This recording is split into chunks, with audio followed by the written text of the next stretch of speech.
pop. Go, fire, go, fire, go. Warm up the porch. Come on. Help me out.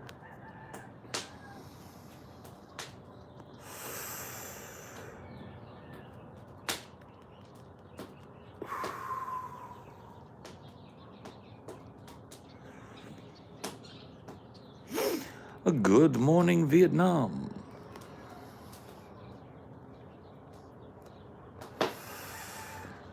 Guten Morgens. Hello, hello. I gotta get coffee going. I did this backwards. I should have started the coffee and then the stream, but that's okay.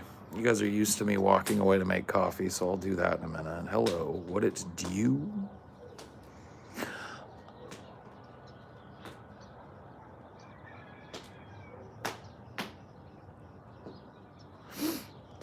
Marshall.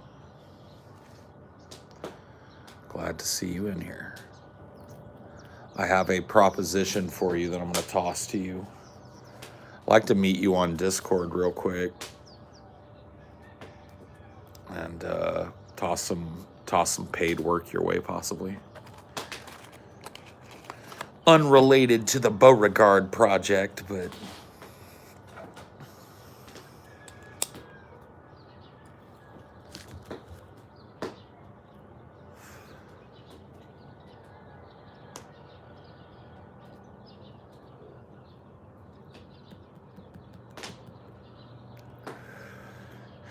toss a little work your way. See if you're interested. All right, dude. Yeah. Once I get woken up and get this stream done, I'll hit you up and go over the particulars with you and give the pitch. See if you're interested. Love your title for the stream. Just what was on my mind this morning.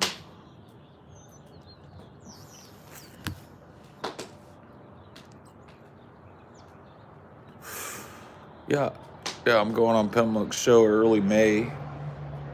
It's been a while since I've been on there with the monk himself, so it'll be nice.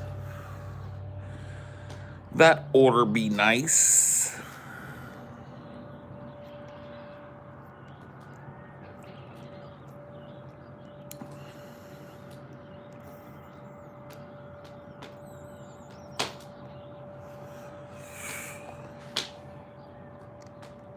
Ooh.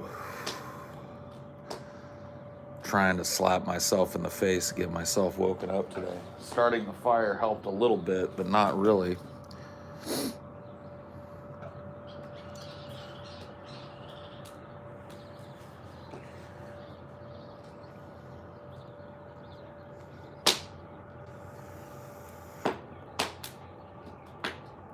I'm a modern day Diogenes. Nah, man. Diogenes probably didn't even exist. I'm better than Diogenes. I'm like a Diogenes, but I actually exist. Not just as a fucking object lesson for other philosophers to talk about when they're discussing the borders of participation in civilization and the borders of personal philosophy versus group philosophy. Not just an object lesson. I'm the living Diogenes.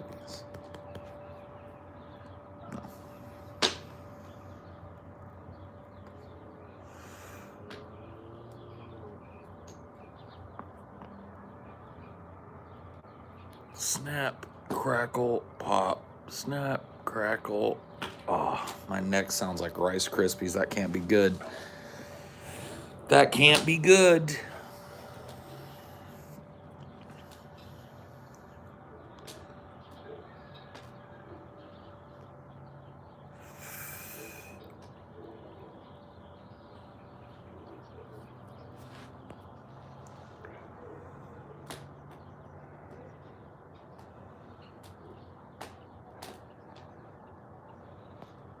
Behold a man, dude.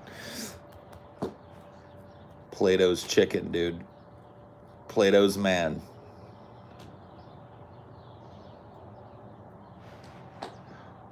Behold a man, for truly a man is but a featherless bird. What a ridiculous, like, position. But I guess we had to go through it at some point in human history. Like, what is man? And I guess the prevailing wisdom at the time was, man is but a featherless bird. Diogenes plucked himself a chicken and brought it in. It's like, behold a man. Oh my God. You gotta love that iconoclastic kind of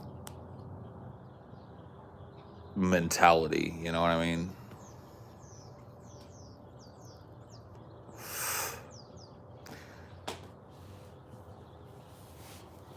So, one of the things that I've been thinking about lately is the fact that there is, like the title says, never an easy way.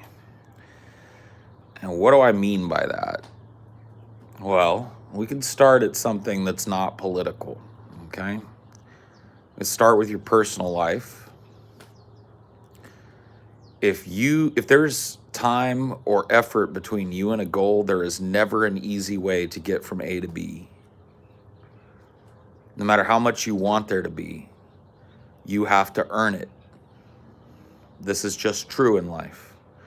Unless you're a trust fund baby, you win the lotto, it's not given to you, so you have to take it for yourself. You have to work for it.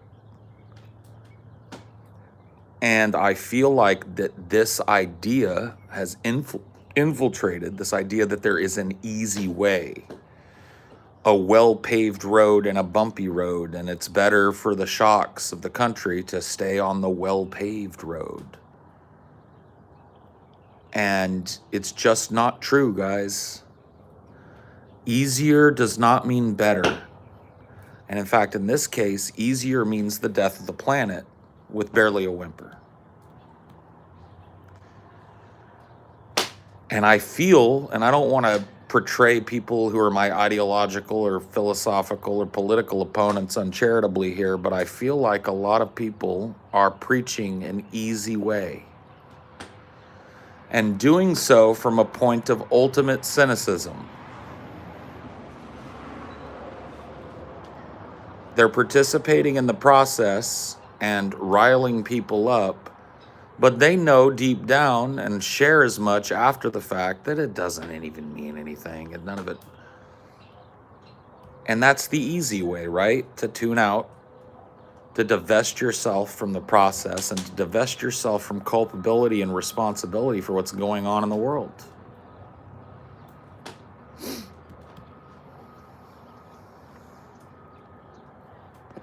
And so they tell you vote. But vote for the lesser of two evils. Vote for the cyclical oppressor. Vote for the same system that your parents voted for and that your grandparents voted for, and cross your fingers and hope everything works out the easy way. But in my life, and maybe this is anecdotal of me to try and compare my life to the political sphere, but all I can do is take my experience and put it before you guys, right? My life has not been easy. There are people that have lived harder lives than me, trust me, but my life has never been easy. And anything that I have because I busted my fucking hump for it. I reached out and I grabbed it. I took chances. I made personal sacrifices. I left behind an entire life to do what I'm doing now.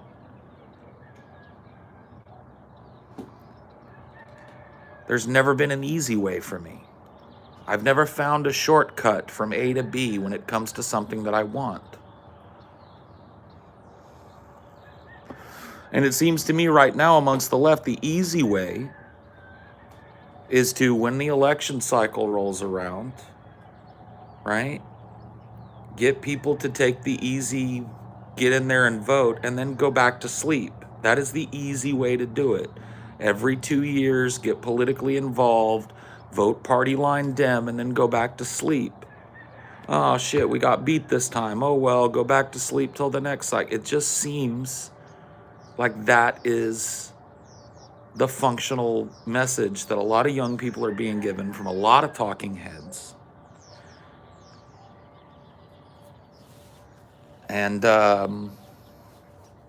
yeah, you couldn't vote slavery out of the South, right? When there's a huge fucking problem in this country, like slavery, or like lack of health care during a pandemic, or like a mounting homeless crisis that's fucking unbelievable, or like a gun violence crisis that's out of control, both on the side of private citizens who own guns and cops who use them.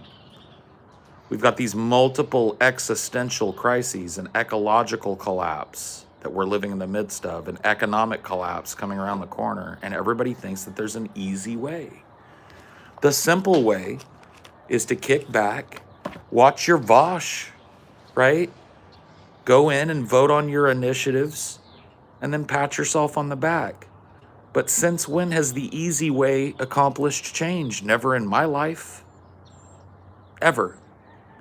There's never been one time in my life where I got anything of value and it was easy.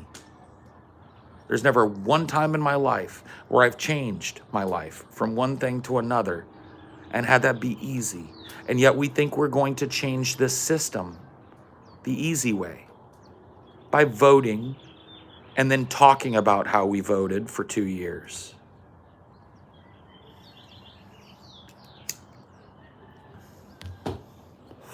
Oh, great Paul, teller of stories, would you be willing to come on our podcast as a guest? I guess, sure, man. Like, you got to catch me at a time. We'll have to figure out what time works. But if you hit me up on Twitter, I'll see if I can make time. Why not?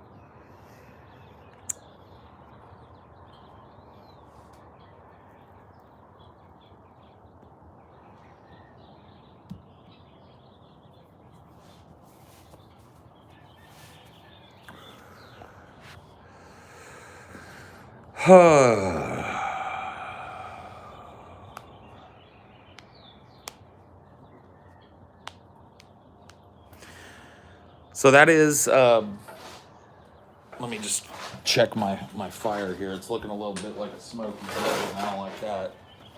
Hey, Smoky Joe. You want to burn for me? Have some boom boom juice. There you go, Smoky Joe.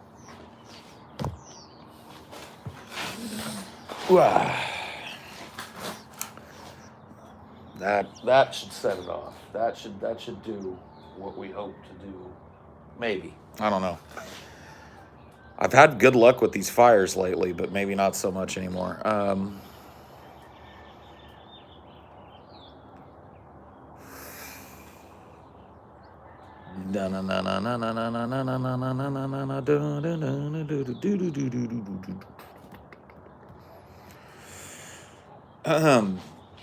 So that's a big part of something that I'm working on. I'm working on writing up a little piece about the fact that I've never been able to find the easy way, and how I feel that a lot of leftist energy is being channeled towards the easy way.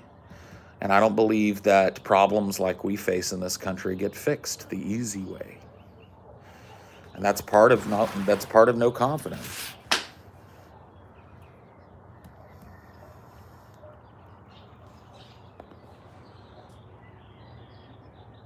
Paul, is there any historical case where something like you want has happened? Well, you can look at the United States prior to the takeover of the duopoly. And the United States in its early years was actually vibrant with different parties. Parties would refuse to adapt or disappoint the populace in some way, and politicians and people would get together and create a new party. This whole idea of there being a duopoly in this country is relatively modern. So yeah, I mean, you can look up the history of the United States and look at the rich history of third parties and second parties and strange parties that only existed for a cycle. This is absolutely historically precedented. I mean, what's historically unprecedented in America is having only two choices and being forced into the false binary. Paul, will you come on as a guest to the Pedantic Pedestrian podcast, which I do every Sunday with Shabisky and Missy Ann? Why? I guess so, sure. Like I said, dude, I can't go on every fucking show. Maybe a while before I can like fit you in or whatever, but hook me up, hit me up on Twitter. Let me know like when you guys do your shows, and I'll try and figure out a day that I can pop in there and we can talk. Like I said, I don't turn down fucking invites. So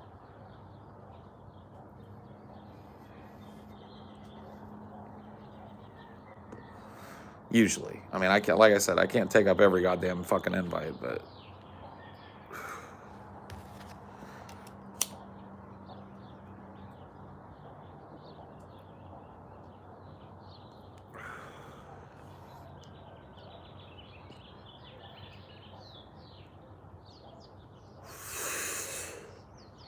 thank you, by the way, for the kind contribution. I appreciate it.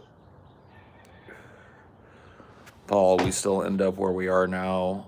Paul, didn't we still end up where we are now? What's to stop us from backsliding once this huge revolution happens? I say, I don't know what this revolution you guys are talking about is, because I'm not advocating for a fucking revolution here.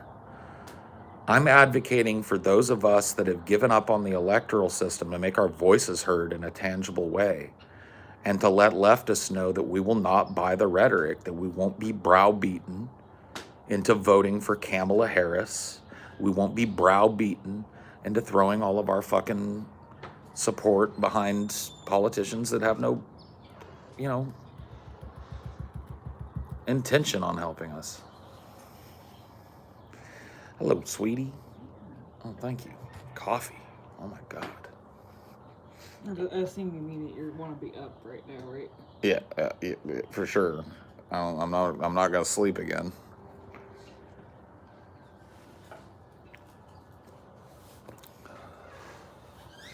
That's for sure.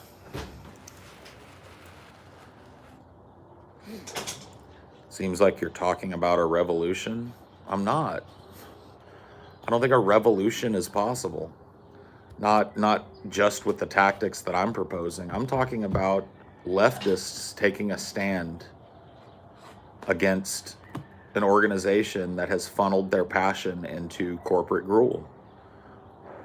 That's not a revolution. I think I saw a comment like yesterday, I think, that like you could probably sell this to Republicans too. I'm sure there's plenty of Republicans that are sick of the RNC not meeting their needs. Sure. Why not? I mean, like, It's like that's the big criticism. It's like, oh, you're just gonna let the Republicans win. You get fucking conservative people to cut off that tit too. Then. Yeah, then maybe the Democrats win anyway because enough, look, apathy is not something that it's very hard to stoke in America because of the way that nothing ever functionally changes for the lower end, except for things getting worse. People's purchasing power and the power of their labor has diminished to such a point that, yeah, people are fucking sick. It's not a hard like emotion to appeal to in people, apathy.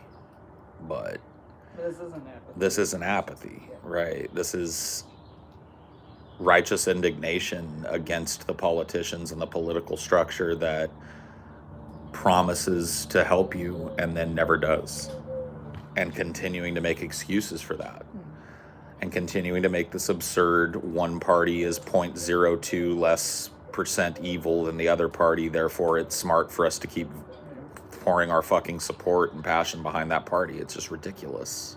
Like the Libertarian candidate in 2020 definitely put some people on their toes in the Republican Party. I mean, it's always happening. There's third party firebrands are always bad for whichever party they're most adjacent to, because they siphon votes.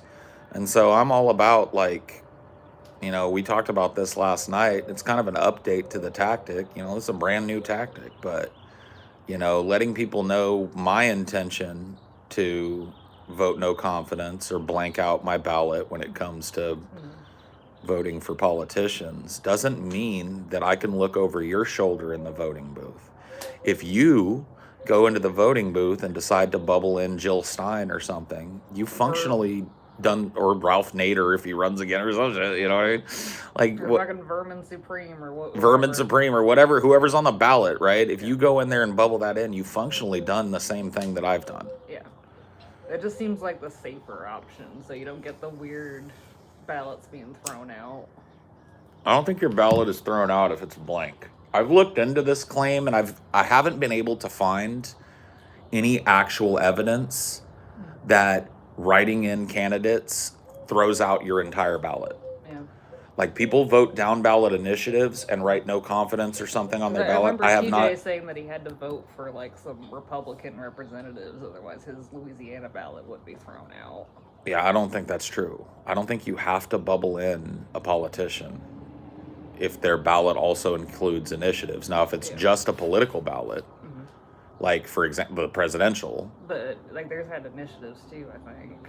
Well, I don't know. I'll have to look into it. Yeah. But there's absolutely no fucking way that this is going to work if I have to bubble in a third party candidate. The whole idea is that I refuse to vote for somebody who I do not believe has the ability or will or energy to save the planet, or to at least fucking address some of these fucking problems. So this is not going to work. There's got to be some fucking way. I genuinely have not been able to find any documentation that ballots are thrown out if they are not filled out. If they're partially filled out, the parts that aren't filled out are not counted, and the parts that are, as far as I've been able to fucking find. I've seen a lot of people making a lot of authoritative comments about ballots being thrown out. Look, ballots are thrown out any fucking way. You can't guarantee that your fully bubbled in ballot actually makes it into a machine. But this idea that ballot counters are fundamentally just subverting votes by throwing away ballots because people didn't feel like they had a politician to vote for, I have not seen evidence of that.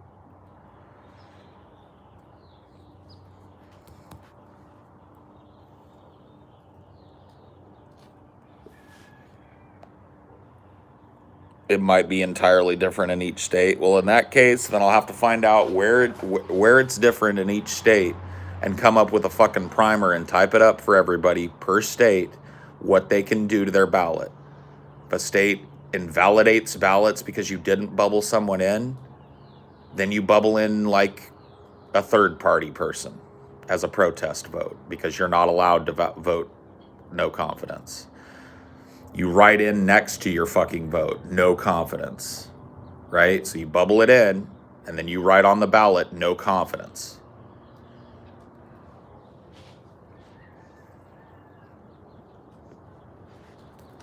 If you live in a state where that's an issue, where they count your ballot, even if it's incomplete, which seems like it should be the way, because why wouldn't they facilitate people wanting to vote only on local initiatives and not vote for national politicians or state level politicians?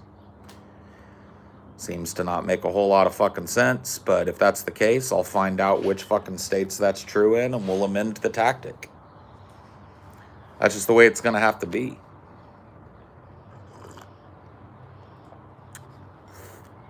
The idea is less about what you put on your ballot and more about what you put out of your mouth about your ballot. More about how you advocate for the tactic rather than how you carry it out. A vote for a third-party candidate, especially a smaller one, is functionally the same thing as a vote of no confidence. So long as you are withholding your donations from the DNC and your votes from the DNC, you're doing the work. I think I was confused. I think I was looking at they have to be like certified or whatever if they're to be like named in the results. Right. So maybe like you can't like write in candidates I know aren't counted like that unless they're already certified as a valid, write-in or whatever the fuck. But I went looking and I've yet to find a single piece of empirical evidence that your ballot will be thrown out if you leave it blank. Yeah. I mean, you may be right. I might just be misinterpreting.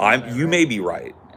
that's the thing. Like, this is Like, a brand new tactic. So I'm seeing one thing right now that 1.7 million people left the presidential election portion blank in 2016. Right. So those were counted. So. Right. So 1.7 million people left the presidential election ballot empty in 2016, which means that those votes are counted, which means that we can do this at the national level. Your state might have different, like state elections might have different rules, and it's going to be incumbent upon me and us, for you guys that believe in this, to help me. I'm going to start compiling a research document that I can put up that goes state by state and lets people know what they can do with their ballot. I'm going to do my best to come up with some kind of fucking measure of what you can do on a ballot. If you are on a state ballot and they have a rule that invalidates a blank ballot, even if there's initiatives filled out, then you bubble in a third party, right? If that's the only choice that you have, you bubble in a third party. The functional idea here is your action, not how you get to that action. So it's incumbent upon you, I'll help, but it's incumbent upon you to find out what the rules are in your state for leaving blank the thing or writing on your ballot no confidence. If that is not something that gets your ballot thrown out in your state, absolutely do it. Like, absolutely do it.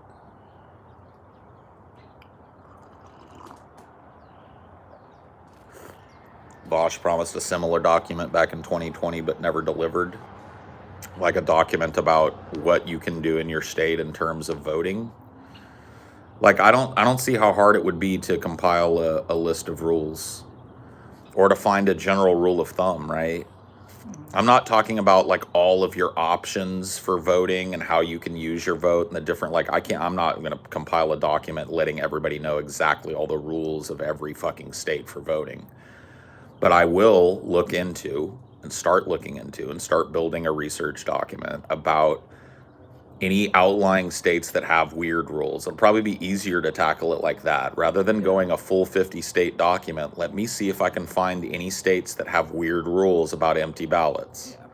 And if I do, I will list those states, what those rules are as far as I can suss them out, and what you can do to cast your no confidence vote in those states. But from everything that I've looked at, dude, and like I said, I haven't spent hours and hours digging, but the cursory couple of looks that I've done, because I've gotten pushback from people saying like, hey, no, they'll throw your ballot out. And I'm like, oh, they will? Let me go look at this. Haven't found a single fucking rule or news story about ballots that people left empty being thrown out. Yeah, like I think generally I think that I was wrong in that it's I don't know. Counting the not willing to count the like tabulate exactly what's being written in or whatever. Right. So the next election is 1,286 days, 8 hours, and 46 minutes away. There we go. Yeah, but I mean the fucking midterms are next year. Your midterms are next year. So I'll be voting in those. Your state level elections, you got to look at your fucking... They might be happening next month. They might be happening next month, right? So you got to get on the ball. If you're going to do this, you're going to be a fucking participant in this. I want you to participate as far down as you can fucking do. Vote on your local fucking initiatives. Vote on your state level initiatives. But starve that fucking DNC out and make sure everybody knows that you did it. I just voted today in Wisconsin. I voted for this initiative and this initiative, but I did not vote for a single DNC candidate. Hashtag no confidence.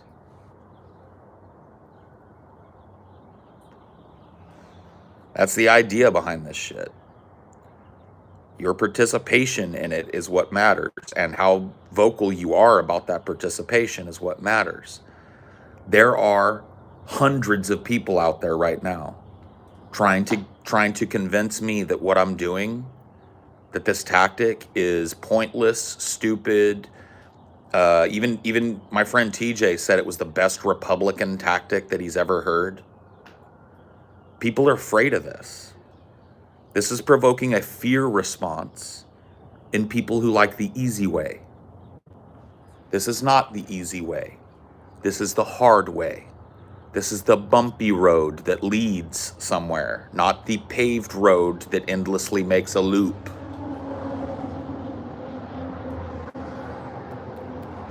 If you're going to walk it, then walk it.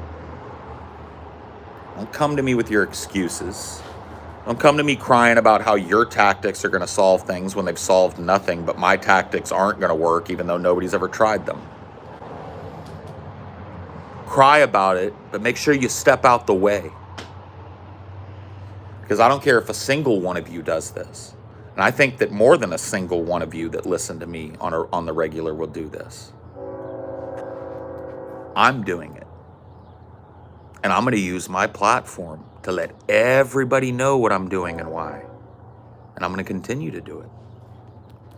When I make a donation to a charitable organization, I'm going to let people know that this is money that could have gone to a fucking DNC candidate.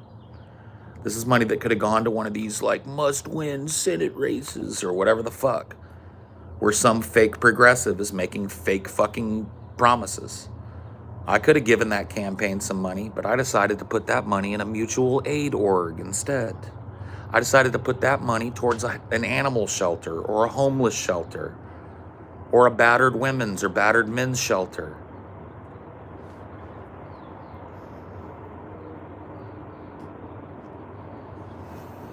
And I plan to be as loud about it as possible. And I plan to ask every single person that's willing to have a talk with me, what did you do other than vote? What are your tactics other than vote and then question mark, eventually revolution?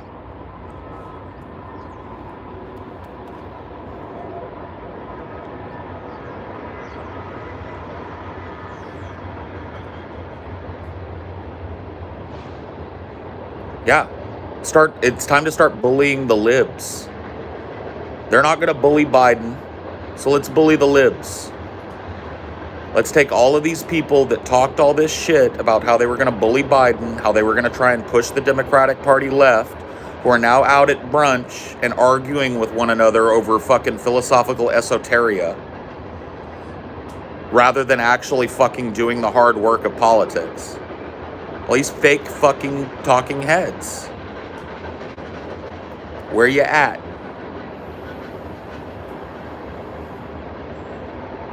And that's what this is about. Has Vosh caught on to this? I don't think so. I don't think even if he does, he'll fucking give it the light of day. Unless it gets too big for him to ignore.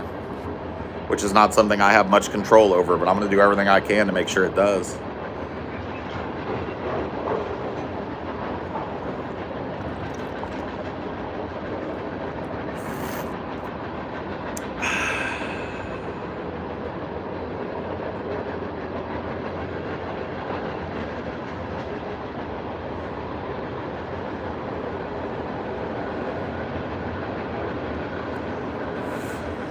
This is realer than Real Deal Holyfield, ladies and gentlemen.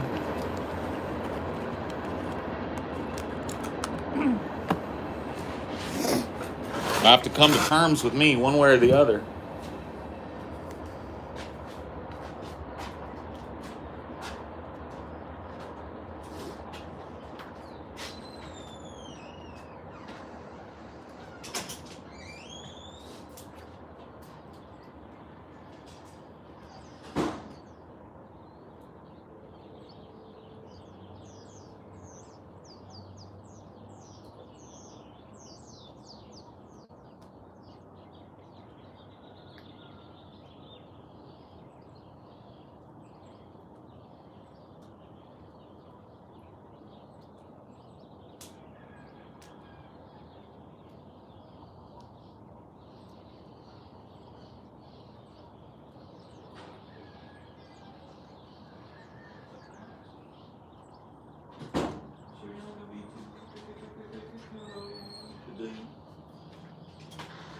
You sure you won't be too cold? Is fire limping along here or what? Yeah, it's kind of doing it. It's kind of doing it. Let's see if I can fix this. I think I can. This was just bad wood design.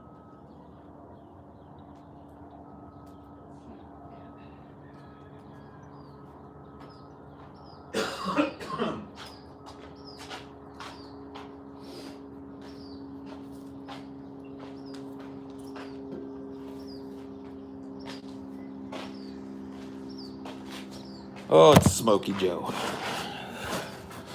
Smokey Joe Young.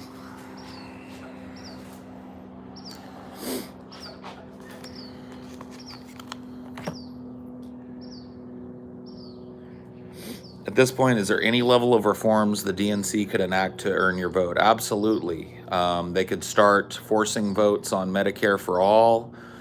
They could start forcing votes on living wages. They could start forcing votes on pro-union legislation. They could start forcing votes, actually forcing Biden to hold up his promises that he made during his campaign to stop deportations and to rescind the Bush-era policies banning people from Muslim countries, which he promised to do, but now 100 days or so into his presidency is still yet to do. There's a number of things that the DNC could do to start earning my support. The problem is they never do them, right? So they want my support. They've got to start addressing some of the functional problems in this country. Effective 0% tax rate for corporations. Quit paying lip service to closing tax loopholes and actually do it. Make some legislation repatriating offshore funds. Make some legislation heavily taxing any corporation that exports its business or operates its business from a foreign country tax haven. Break up the fucking tech monopolies. Break up the oil monopolies. Break up the fucking car monopolies. Stop supporting corporations. Enforce some fucking price controls on pharmaceutical drugs. Any combination of 2 or 3 of those things would make me a DNC voter, but I won't get one.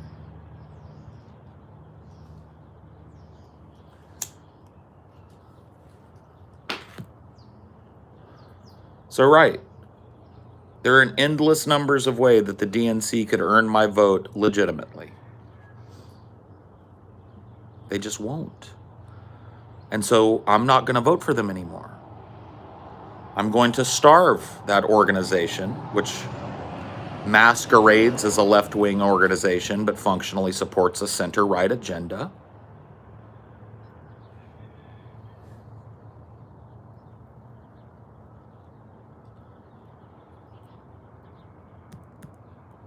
And I'm going to be very, very vocal in every leftist community that I can be about my intention to do it for the rest of my life until the DNC is dead. Until the leftist organization that scuttled the candidacy of the most progressive politician to ever be at the top of a ticket twice is dead and gone. And when it is gone, we can sift through the ashes and try and build something new.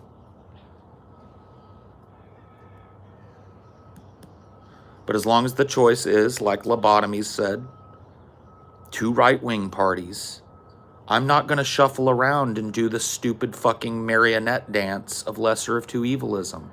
I'm not a right-winger. I don't vote for right-wing policy. I don't vote for bombs to be dropped on foreign countries. I don't vote for billions and billions of dollars to be funneled to the weapons industry. I don't vote for access pipelines through Native American land. I don't vote for mass deportation or mass incarceration at the border. I don't vote for these things because I'm a leftist. And people that make them happen or excuse them happening are my enemies.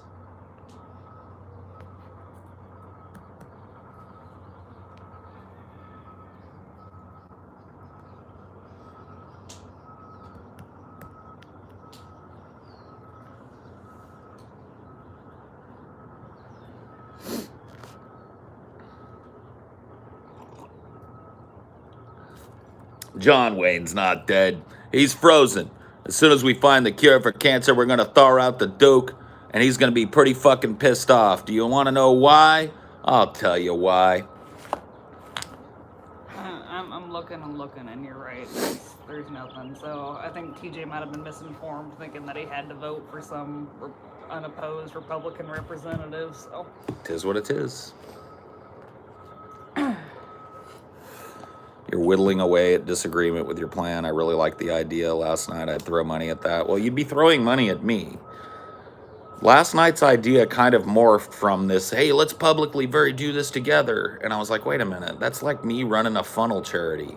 How about I just make an announcement that my discretionary income from my streams is going to be going to a mutual aid org or a fucking local charity of my choice. And that I will announce every month where I donated to and how that money could have gone to a DNC candidate, but it didn't. It went to help homeless people or trans people or indigent people or people that lost their homes or people that need legal advice or people that are coming out of prison on fucking bullshit trumped up charges and need to help finding jobs, people that need halfway houses for drugs. That's where my money's going. And it's really not super self-beneficial because like the tax exemption for donations or the tax write-offs only apply if you donate more than the standard deduction. So you'd have to donate tens of thousands of dollars to save money on your taxes. Right. So it's not like I'm going to benefit fucking tons from this. I will write them. I will write my donations off on my taxes because who wouldn't? But I mean, it doesn't. It's not worth Right. it unless it exceeds the standard deduction. Right. So It might. If I do this for a year, it might exceed the standard deduction, depending. Yeah. But you're right. Like, this is not about benefiting me. This is about taking what I see as discretionary income and engaging in some direct action with it in the way that I can. My body is not such that I can go out and fucking do Build a lot of the houses and physical shit. shit and build HUD houses and fucking stand on a fucking line every day and move boxes at a fucking food. I just can't do that shit anymore. My body won't let me. Not at this point in my physical health anyway. But I got a little discretionary income and I can fund organizations of like-minded and able-bodied people who are fucking helping people every day. And that's what I'm doing. You know, in some cases, it might be easier for you to buy a bunch of food and then donate it to the food bank. If that's I what can you're do looking that. I for. mean, Yeah. you know, food drives are a thing. There's always local food drives. I could do that. Keep up the good work. Thank you, Doug Chase. I'll try. Like, nothing's changing for Highdeology. People send their super chats and you read them, so. Yeah. That's true. I think the mistake you make is assuming the DNC cares about losing as long as they can block outsiders from winning seats. So I think you make the mistake of assuming that there are cross purposes between the DNC and the RNC. And you're looking at them as if there are two opposing forces, when in actuality, they are two self-serving and mutually beneficial symbiotic forces. And I've explained this a bunch of times, but I'll explain it again since you brought up the question. We live in a country with a false binary of choice, where there's one agenda with two faces. So what happens is let's just start with Donald Trump. Let's say that the world started with Donald Trump. He comes into power and he pushes the political climate to the right? Because he's a Republican and that's what they do. They always crank things to the right. Then the shit libs come along. The Democrats come along. And rather than rolling back all of those changes that the Republicans did and saying, no, you don't get to lower the corporate tax rate to basically nothing. No, you don't get to strip, trans rights. No, you don't get to stack the courts. No, right? So the left wing comes along and runs on that principle. But none of that actually happens. What happens instead is after they put on their public kabuki play for you, they go in the back rooms and figure out a way how to keep the economy functionally the same, how to keep people functionally poor, how to keep the global south continuously functionally exploited, and how to keep Raytheon in money. So I think that the misunderstanding that you think I'm having is stemming from a misunderstanding that you have about the two-party duopoly that you live under here in the United States. They're hand in glove. One is required for the other. One is a release valve for the other, and vice versa. They take people's natural geographical political proclivities and they dress them up as if they're two different parties. But functionally, at the end of the day, they're all about raping the global south. They're all about ignoring climate change and ignoring the pleas of an ever more desperate populace during a pandemic, during an economic downturn. There might be little social differences between the two, but that's all part of the plan, right? If you want to oppose two people in a kabuki theater play, you've got to dress one way and dress one the other way. But at the end of the day, the handshake deal goes on behind the scenes. After all the rancor on Capitol Hill, some dusky cigar bar late at night in fucking Washington, D.C., these people get together and they laugh.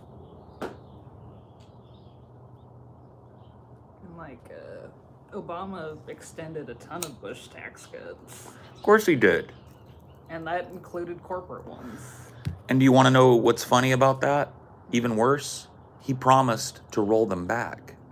One of his major campaign promises was to take back America from the corporations and rescind these Bush tax cuts. Everybody pay their fair share. That was his thing. Yep. And then he reduced payroll taxes, which is the thing that funds Social Security, which is going bankrupt currently.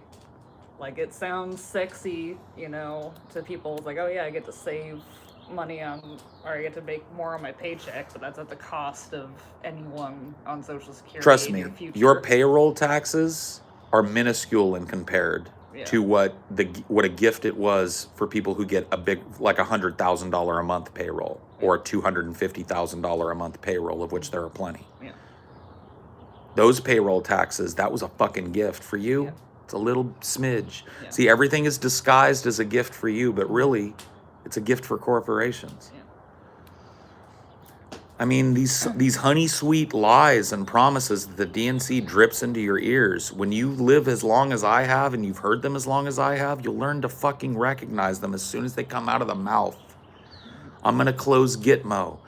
Those $2,000 checks are going straight out the door. On the first day, I will rescind these destructive immigration policies.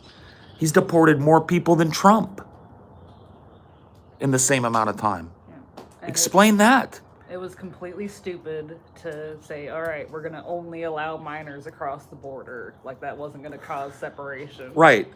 All that functionally did was try and put a wall of culpability between the Mexican people and the people that were doing the separating. So now instead of separating the kids on our side of the border, we're separating them on the Mexican side of the border. That's the change in policy. Bullshit. And see, this is what you get. This is what you get. This is what no confidence is about. I have lived long enough to see these shit libs vote Republican over and over and over and over and over again. I've seen tragedy after tragedy in my lifetime that has the Democrats' bloody fingerprints all over it. Afghanistan, Iraq, Syria, Libya, you name it. You sit down and actually look at like a appropriations bill, which is the budget, and you start just like Control F $, you're gonna see a whole bunch of shit that doesn't make any sense, that doesn't benefit the American people at all. Right.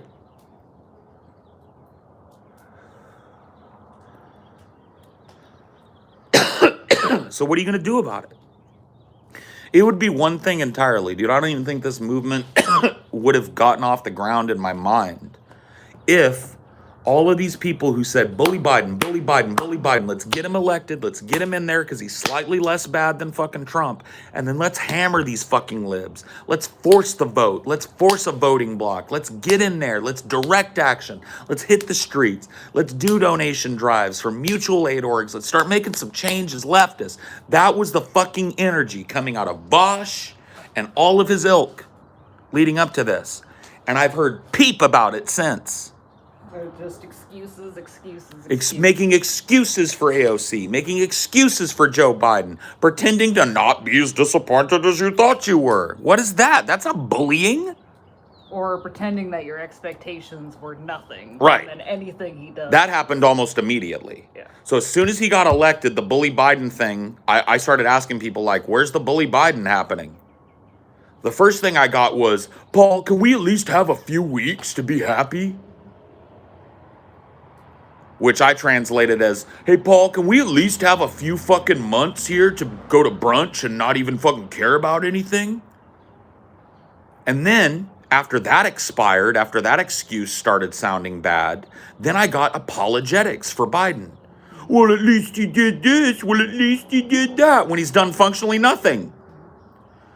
There are still people quoting unironically that Biden somehow halved childhood poverty in this country. Minor, quiet. Come on, buddy. Leave him alone. Biden somehow halved child poverty in this country. Citation needed. The child tax credit is temporary. Yeah. It's a temporary fucking measure to help people recover from the pandemic. AOC showed her true colors a long time ago, right after fucking Biden was elected. Probably before, to be honest with you. Yeah. But right after Biden was elected, she fell in lockstep with the fucking party. No force the vote. No using the squad as a voting bloc in a slim margin House to get actual progressive legislation on these must-pass bills. No, didn't even try. Like the Bernie Sanders proposal for the $15 minimum wage, like it didn't get passed, and he's just like, all right, oh well. Yeah, he's just like, well, I tried, I put it up there. What? Get a voting bloc. Fucking keep pushing it. There's no, fucking law that you can't push the same thing over and over in Congress. Not only keep pushing it, but call out the shit libs in your party. What did we want AOC to do other than to be a fucking voice within the party that doesn't take shit from Nancy Pelosi and Joe Biden? Who, when they give us butt hash, AOC should be out there going like, this is bullshit. And they're not getting anything like this passed unless we get a $15 minimum wage. So if they think they're going to give this gift to corporations without helping the American people during a pandemic, with us in the fucking House, they got another thing coming. How fucking refreshing would it be for the squad to actually use the power that the people elected them to use, rather than just joining the status quo and building their political and media careers? It's like, use the fucking Republican tactics. Like, they keep saying that, it keeps benefiting Republicans. It's because they're effective. They know to fucking filibuster. They know to fucking let the government go unfunded until they get... And they know how to use a voting bloc to block legislation. Yeah. And get concessions on the legislation. Yeah. So why aren't we doing the same? I think AOC was always trying to get in the cool kids club, or was she converted once elected? That's a question that I can't answer for you, Marshall, although I will tell you what I presume. I presume that AOC went into this with the best of intentions. And then I presume that AOC became popular as a result of the very, very left-wing positions that she took and the very fiery rhetoric that she used against not only the Republicans, but against the fucking libs.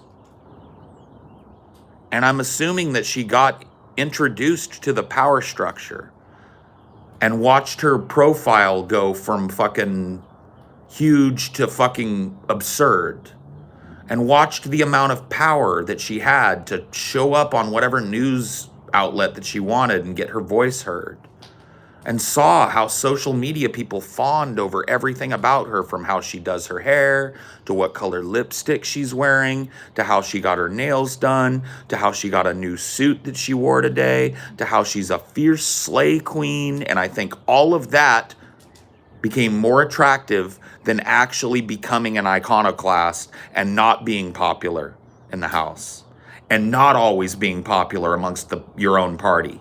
Because there are shit libs in your party that want you to toe the line. So she would rather be liked than effective. And the DNC is super insidious with donations too. Like there was this huge Black Lives Matter donation drive that funneled it directly to the DNC. Yep. You see that Act Blue stuff? Yep. It's likely going to the DNC. Yeah. Don't ever donate your money to Act Blue, especially if they're saying that it's something for that isn't going directly to the DNC, because they like to run AstroTurf campaigns that are branded with things like hashtag BLM, and then give that money to Joe Biden's reelection campaign. Fuck that. Vet your charity, unpolitically affiliated.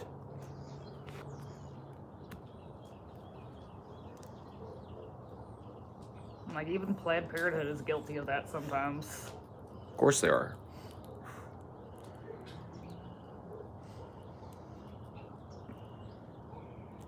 That's what I'm talking about, guys. You gotta face facts. If you disagree with me on this, it is time for you to have a come to Jesus moment with yourself and face facts and ask yourself, are you really refuting anything that I'm saying? Or are you assassinating my character and my ability to say the things that I say? Do you really take umbrage with my tactics? Or are you just scared because they don't match your own? See, I feel like the conversation that I had with TJ was very frustrating for me, because I feel like TJ would listen, hear me out on something and say, you're right, but I'm still going to do the same thing. And then he'd go, and I'd go, why? And he'd go, well, for this reason. Then I'd go, well, that reason doesn't really hold water because of this. This is why I'm not doing it. Well, yeah, you're right, but I'm still going to do the same thing. And that's really what it fucking comes down to.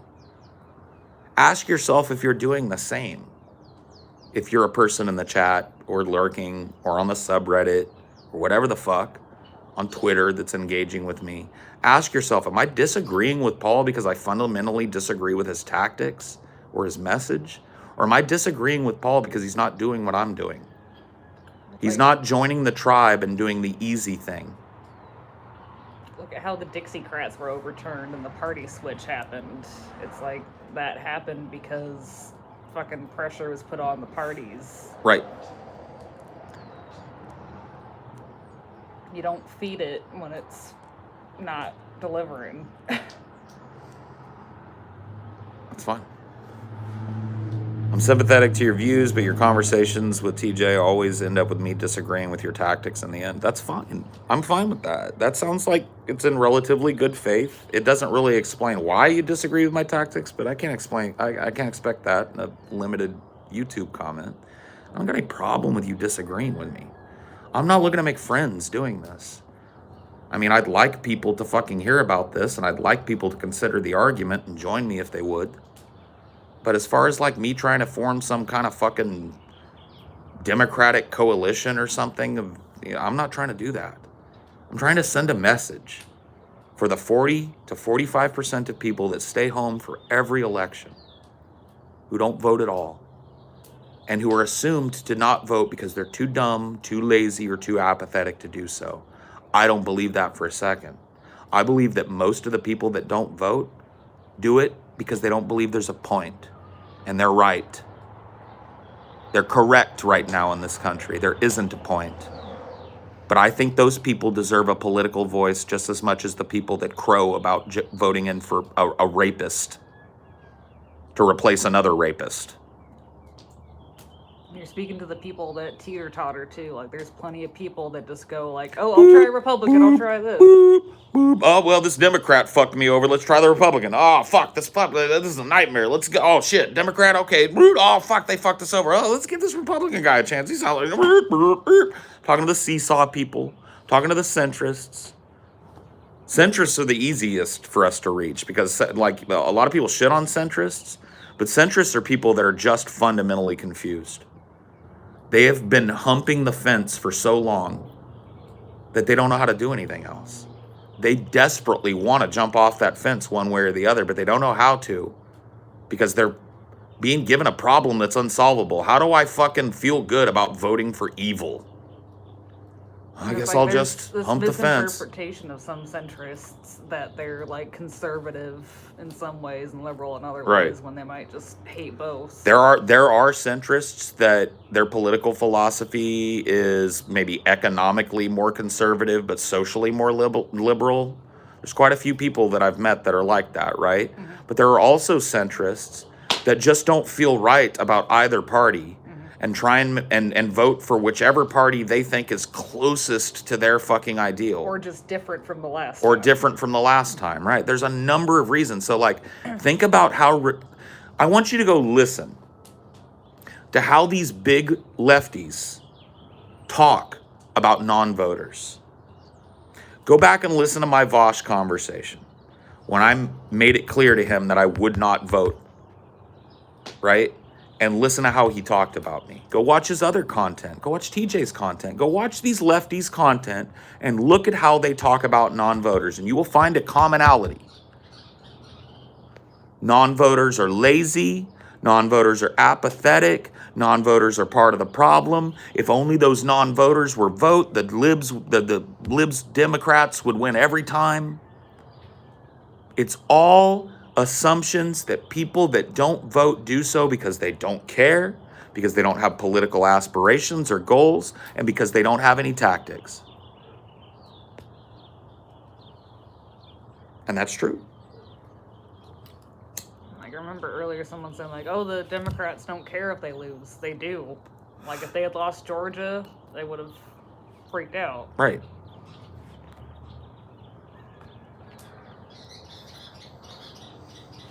Quit asking me about creepypasta and go get a fucking... In fact, you're hidden. I'm just not... I'm done. I'm done with the fucking... We're not even remotely hand holding. Get a fucking profile pic or don't post in my chat. If you don't have a profile pic, you will be banned on site. And your off-topic creepypasta posting when we're in the middle of a fucking vigorous political conversation is exactly the type of shit that gets you banned out of here. You will conduct yourself like you're an adult. This is not Tyler One's fucking League of Legends Twitch stream chat, where a bunch of 14-year-olds spam PogChamp until they pass out. Okay? You will conduct yourself like you're an adult in here, or you will be escorted to the door every fucking time. Let that be a warning to you.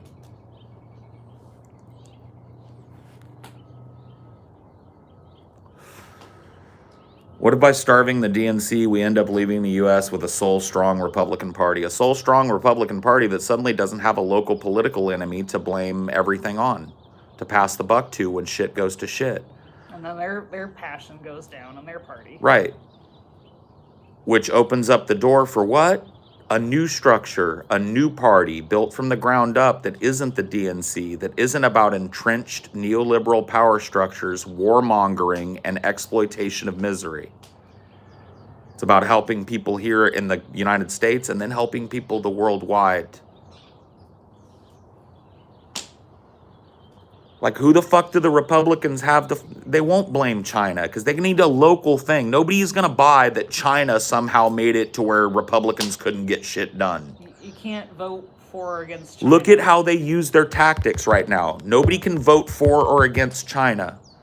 You see what I'm saying? Right now, one of the functional reasons why this Democrat-Republican ping pong game that's being played is so motherfucking destructive is because it gives Republicans somebody to pass the buck to when they're ineffective. And guess what? It gives the libs something to pass the buck to when they're ineffective. Well, we wanted to get all this stuff done, but Republican obstructionism, and then the Republicans promise all this shit. We're going to help the working people. And then they get in there and they go, the libs won't let us do it. They obstruct. The Pelosi just obstructs. You think that that's not by design? You think that that actually shows an actual competition between those parties and not a collusion? I'm not gonna fucking ethnically cleanse the country. It's fucking ridiculous. You guys are ridiculous. If you think that the next Republican administration is gonna fire up the gas chambers for LGBTQ people, you're ridiculous. You're making a clown show argument that doesn't even deserve to be considered.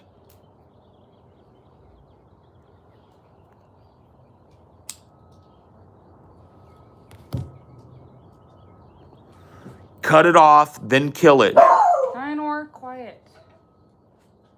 That's the tactic. Cut it off, then kill it. Let it wither on the vine, and then bring something that's better for the people to vote for, and see what happens.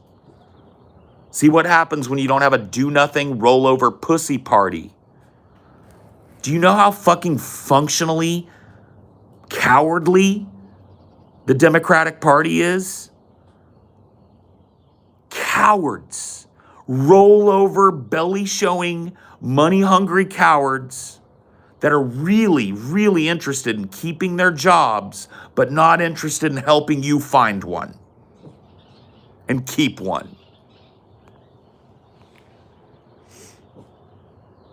Vosh and his ilk are a bunch of brunch-going buffoons. The guy grew up in Beverly Hills. What does he know about poverty and struggle? I'm tired of people like him speaking for people like me. Good point. Minimum wages get inflated away by companies, as happens in the UK. Minimum wage goes up 2%, cost of living goes up 3%, and so on. Of course, that's why a UBI is a Band-Aid on a bullet wound. You start giving people $1,000 a month, and suddenly $1,000 a month is the new zero due to inflation. Because you know corporations and government entities and doctors and the insurance industry is going to try and get every bit of that $1,000. They're going to come for it by raising rates. And all of a sudden, that $1,000 a month is no longer extra money. It's just money that you absolutely need to survive. And if you don't have it, you go destitute. The government, like, actively increases grocery prices. Yeah. The FDA does active price controlling on produce to make sure that the price of produce doesn't fall through the fucking floor, to make sure that farmers can continue to make $50 million instead of $10 million with their giant fucking field of oranges. And that field that we drove by when we visited my hometown that I showed you, that had oranges falling off the tree and rotting off the ground, is one of those fields. The FDA steps in and says, wait a minute, price of citrus is down. We'll pay you a bunch of money to keep those fucking oranges off the market so that the price of oranges can stay at $1.25 a pound instead of the 60 cents a pound it would be if these oranges came to market. Same with milk. All the milk dumping that happened. Milk gets dumped in the fucking fields all the time. If there's too much fucking supply from these big ass factory farms and shit, the government pays them subsidies to dump that milk.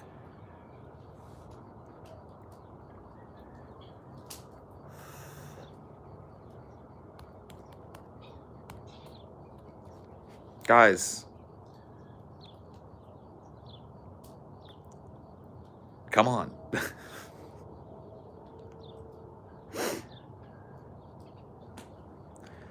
Like, part of the Republican strategy, that's a good point, Phoebes. Part of the if you hate Republicans and you're afraid of Republicans being in power, then you need to know something that's fundamentally true about the Republican strategy to gain power. It relies on the Democrats. What? How's that possible? It gives them a fake enemy to blame everything on so that everything can stay the same. Gives the Democrats the same thing. It's a symbiotic relationship, shark and remora. Go look up a remora. That's the Democratic Party. The Republican Party is the shark. They help each other out. They live in the same ecosystem.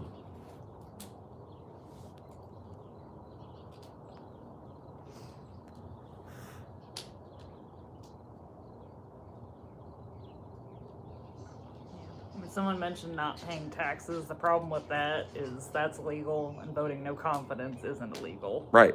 Like, the fucking IRS will fucking fuck you over like nothing. Yeah, can I explain something to you? Pay your taxes. Pay your taxes. If you've got back taxes that you owe, make payments on it and shit. Get it set right, because I'm telling you, this whole like, hey, let's just stop paying taxes and starve the government. They will put you in jail. They will garnish every wage you have. They'll take everything that you have. They'll strip your home from you if you've got a mortgage. They'll put a lien on any land that you own. You don't fuck with the IRS. You give them their money.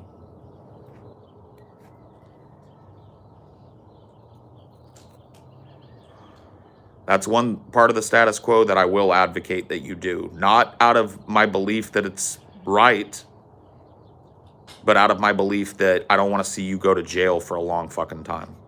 Or have nothing. Or have nothing in your life and be living under a fucking bridge.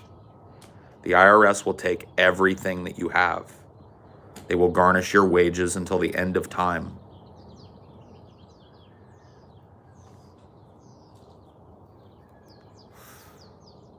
Don't fuck with that.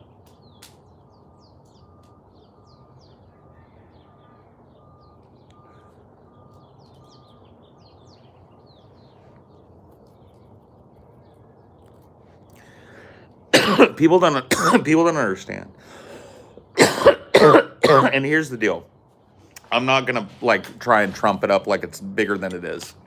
If you're not making a ton of money and you fuck off your taxes, it's not like the IRS is going to send a squad of fucking armed people to come arrest you and throw you in jail for life.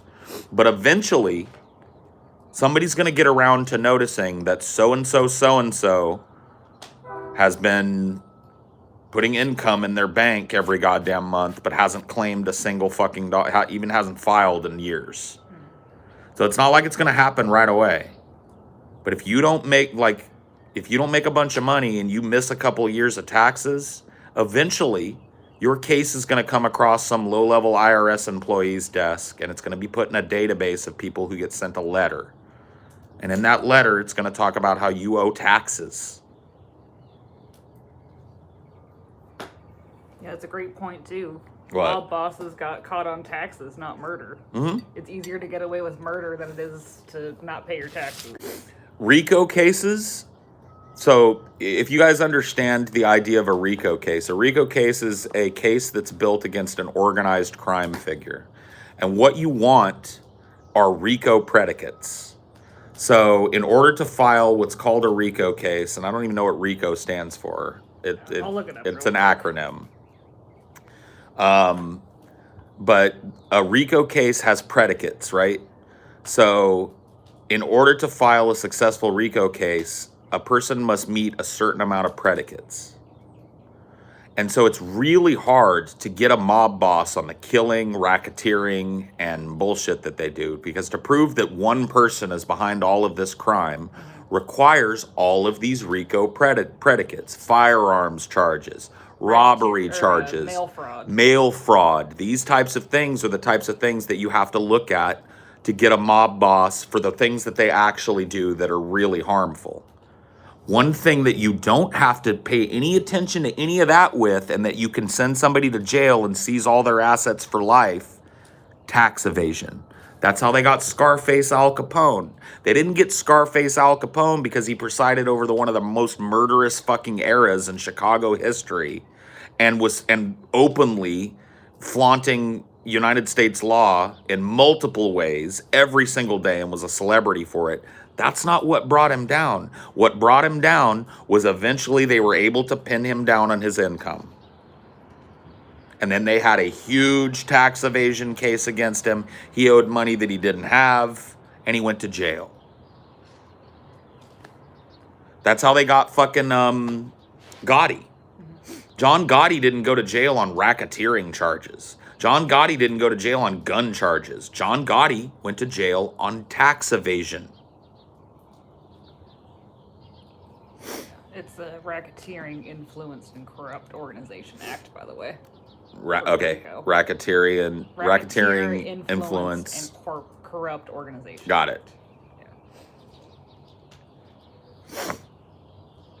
Like, you guys don't understand, like, the American justice system, and this is a beautiful thing about the American justice system. One of the things I like, making a case is incredibly scientific. So if you're like, and what it allows for, as a way of protecting us from unreasonable search and seizure, is it allows for crime figures to oversee an empire that exports tons and tons of misery and commits tons of legal acts or illegal acts, business fronts and murders and racketeering, right? But remain several steps from from the actual doing of it, because they have foot soldiers that carry it out. And you can't prove unless one of those people is willing to fucking flip and testify. And even then, you can't prove that this person is some fucking kingpin very easily. You have to have predicates. You have to show that they have all of these different things that they've been caught doing that lead to your conclusion that this is not just a garden variety criminal or law or scofflaw. This is a person who's overseeing a criminal empire. But they don't have to do any of that with an IRS case. All they have to do is look at your money, find money that you're trying to hide, that you didn't pay taxes on, and bust you out for it. And if you're a big player, see, that's one of the things, like tax evasion is one of the things that rich people don't get a pass on. The two justice systems that we have in this country, one for the rich, one for the poor, the rich get the big end of the stick when it comes to tax evasion. They really do. The more money you have, the more serious it is that you withhold those taxes improperly. Pay your taxes. Write in no confidence on your ballot and let that be your fucking activism. Give your money, your disposable income, to a local aid org, and then write it off on your taxes as a charitable donation.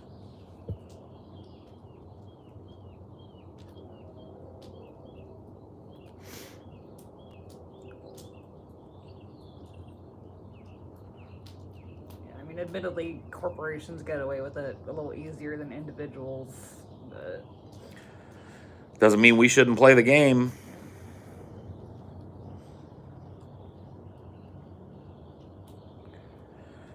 And see, for corporations, it's legitimized tax evasion. Yeah. It's loopholes. Oh, our headquarters aren't actually in the United States. Yeah. Every operation that we have is in the United States, and we're a United States founded and registered corporations, but we're headquartered in Ireland. Yeah. Or they get corporate socialism, where they get all these tax breaks, all these subsidies, all these write-offs. Yeah. Well, yeah, you know, Amazon, you're going to owe $1 billion in taxes, but you got $1 billion in labor employment write-offs. You got this, you got that. You end up with a functional zero rate. So they get to dodge it all, but you have to exceed the standard deduction with your fucking donations, which is something your average person can't do. Yeah. What is the standard deduction? 10,000? 12,000. 12,000. So you've got to donate more than $12,000 to benefit from it on your taxes. Most people don't have that kind of money to throw at a charitable organization every year. So you're functionally locked out of a system that allows Jeff Bezos to pay 0% taxes because he uses tons and tons of business-related write-offs, charity write-offs, charity write-offs.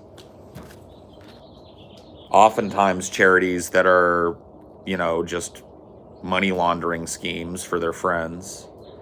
Jeff Bezos probably takes advantage of every kind of tax haven that you can possibly imagine. What I really wish I can remember what they called. There was a name. It was like the transatlantic loop or something, where that showed how these corporations move money from. Are you talking about the Panama Papers? Well, the Panama Papers outlined how corporations get, because you can't just like take all your money and dump it in the Cayman Islands. That happens in the movies, right? But if you do that, the U.S. government goes, whoa. So your average citizen, if you wanted to create a tax-free, tax haven money hiding scheme, you're fucked. You can't just go down, buy a ticket to the Bahamas and get an account and transfer all your money over there. You're going to get red flagged and you're going to get fucking busted. But that's where rich people stash their money. A lot of them anyway, is in Caribbean states. How do they get their money there? Well, I don't remember the exact path, but there's a way to do it. Number one, you buy a building in Ireland and you proclaim that building the headquarters, the business headquarters of your corporation. That allows you to be taxed at the Irish rate, which is way lower than the American rate. It's one of the reasons that Ireland is chosen. Then, under Irish law, you make a subsidiary plant in the Ukraine. I can't remember which Ukrainian country or which Balkan country it was. I think it was the Ukraine. You make a subsidiary plant in the Ukraine, which under Irish law, which I can't remember exactly how this works, allows you to, instead of filing at the Irish rate, you file at the Ukrainian rate because your business headquarters are here, but your functional business operations in Europe are in the Ukraine. Then you use Ukrainian law, which has absolutely no rules or very lax rules in comparison to the United States when it comes to tax havens, to move the lion's share of the profits from your wholly American company to a Bahamian bank with a 0% tax rate. And this is legal.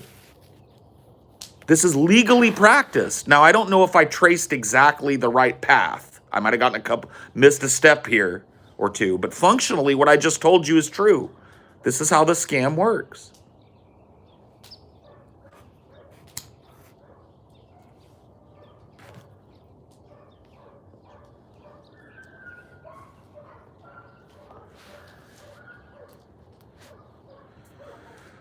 NAFTA helped this corporate abuse, but it did not start it.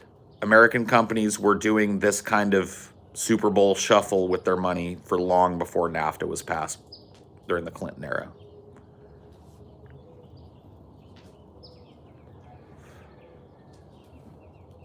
I mean, to bring it back full circle, you close those loopholes by starving corporate Democrats. Right. Exactly. Like, you have to fight against this in some way. And the Democrats that you voted for, if you voted for Biden and you voted party line Dem in the last election, they fight against closing these loopholes because their rich buddies and them don't want to lose their ability to pay no taxes. And they don't want to lose the donations they get from the people that are way richer than them, that are basically bribes given so that their tax rates stay low. You see, I've made a lot of hay about Joe Biden only increasing the tax rate from Trump's insulting 21% down from 35% in the Obama era, who he took over from, to 25%, right? But ultimately, that little jump in corporate tax rate doesn't matter for the very reasons I just stated and a bunch of other reasons. That's only one way that corporations are able to legally hide profits and not be taxed on them. They set up shell corporations and bullshit in different fucking countries that have way less fucking stringent corporate tax law. And they legally funnel their money from the United States operation to these foreign countries and do a bounce, bounce, bounce, bounce. And they end up in the fucking Caribbean or South America in an effective 0% interest bank where they pay no taxes because they're not citizens. You see? So the tax rate, it's something that I think should be raised, but it's only effective if you enforce it. It's only effective if you close the ridiculous loopholes that allow giant conglomerate companies like ExxonMobil to pay an effective 0% tax rate while they destroy the world. A giant fucking shipping and fulfillment company like Amazon, the biggest company in the world, 0% tax rate effectively. I'm not saying they pay zero taxes. I'm saying that after write-offs, it's a net wash for them. Or even if it isn't zero, it's like probably 10% of what they would have owed. Right. It's some fucking like tiny amount, and that's made up in fucking subsidies and corporate tax benefits and fucking corporate loans and corporate loan rates and blah, blah, blah. That money never actually goes to the American people. By the time that they pay that money, it's being paid with money that they got from the government in the first place. Just finished the stream from last night. I'm 100% down with the idea and would be eager to donate. Keep telling the truth, Paul. By the way, is the stream a more Chiba reference? No. Oh, wait, you mean the I'll get through somehow. On my knees to pray. Yeah, it is actually. I just didn't know that was more Chiba, if that's the song you're thinking about. I think I'd learned by now there's never an easy way.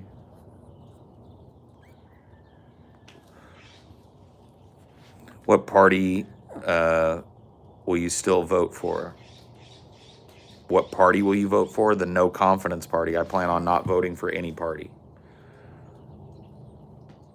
An effective 0% is worse than a legitimate 0% tax rate, because when tax budgets are drawn up, it's based on the current number of taxpayers and their individual tax bracket placement. That's right.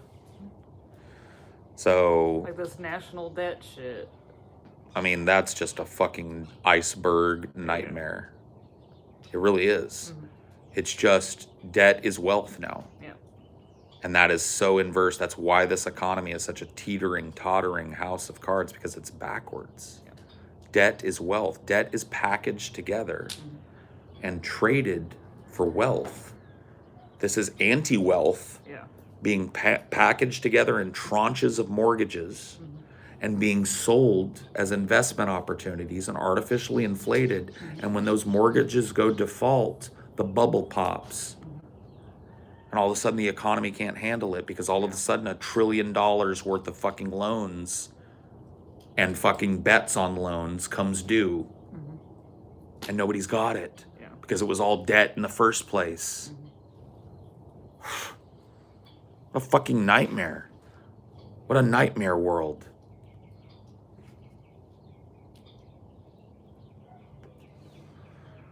And this is the system that is supported and continued by continuously electing Democrat, Republican, Democrat, Republican, Democrat, Republican, Democrat, Republican. One of their biggest cooperative goals is to make sure that big business keeps booming, keeps paying nothing and taking everything. Because those are the people that pay their bills.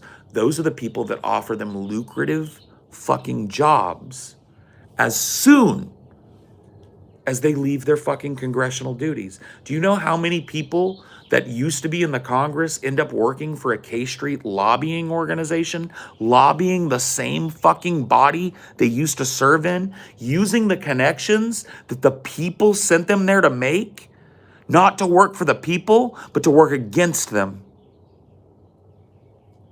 This is as common as a slice of apple pie at a Greasy Spoon diner with a slice of American cheese melted over the top.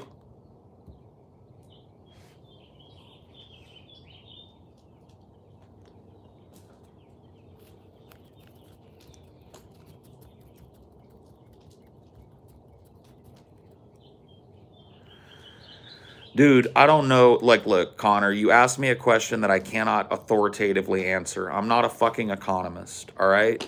I don't understand every particular that led to the 2008 collapse. But here's what I do know. I will tell you what I do know as a layman who lived through the 2008 collapse. I have never in my life seen politicians, pundits, and world leaders more scared about anything in my life than I did in 2007 and 2008 as the global economy collapsed. And if you want a proof of concept, go back and look at the press conferences that the leaders that were in charge at this time, the reserve chairmen, were giving. They look haunted and pale and sick. And the reason for that, if you look into it, was because they did not know if they could save the world. The entire global economy was had one foot on a banana peel and the other foot hanging out over the edge of a cliff. And they didn't know even if they gave a massive fucking infusion to these banking organizations, if that was gonna pull it out. There were a lot of people on both sides of the aisle, a lot of economists that thought that it might just precipitate another nosedive. The global economy lost some fucking like $20 trillion in value basically overnight. I might be understating that. We're talking labor, time loss, business loss, stock value loss, 401k and retirement plan loss. It was insane. And we just barely, it was like we were in a jet, right? Let's pretend that we here in America, and like fuck it. We here as human beings on the planet Earth, we're on a jet, right? And in 2008, both engines flamed out. And the pilot and the co-pilot were the only people that could have ever solved it. And we just happen to have that, what's that guy's name that fucking Tom Hanks played? We lucked out because, and I'm not even saying that he was the guy who's making the decision, but we just lucked out that we had a pilot that could land that shit belly down. Yeah. We just happen to have Captain Sully in the cockpit. We lucked out. All the talking heads lucked out. They were able to steal enough money from the American people who they never have any money to give to for our needs to make solvent these banking institutions and to save the global economy from going off the edge and being insolvent. Okay? So I know that about what happened in 2008. Utter panic and a very close shave for the American people and the people of Earth. You need to understand something now. Economies are no longer regional. Our economy that we look at with our numbers is part of a broader global economy. And so as goes our economy and the economies of a few other fucking, superpowers, so goes the rest of the world. When the economy crashed in America, the rest of the world went under. So what I can't tell you is when's it going to happen? What I can't tell you is how exactly it's going to affect you, because I don't know your circumstances. But what I can tell you this is we got a good chance that we can't pull out of it this time. Especially if it happens right here after this pandemic when people got nothing to fucking give. When the tax base is so fucking diminished. So I'm not going to make any kind of fucking doomsday proclamations for you, but I will tell you I lived through the fucking 2008 crash. I was a full-fledged adult, the fucking 401k, full-time job. I watched my 401k's value go to fucking almost nothing overnight. The stock market tanked. The global economy tanked. Banks were insolvent with tranches of horrible debt that they should never have been allowed to be trading in the first place. Here's another thing that I know. There were some overtures towards legislation. That legislation has been gutted. And they're doing the same thing now. And when I say they, I mean Wall Street and investment bankers. They're doing the same shit now that led to the collapse. Derivatives trading.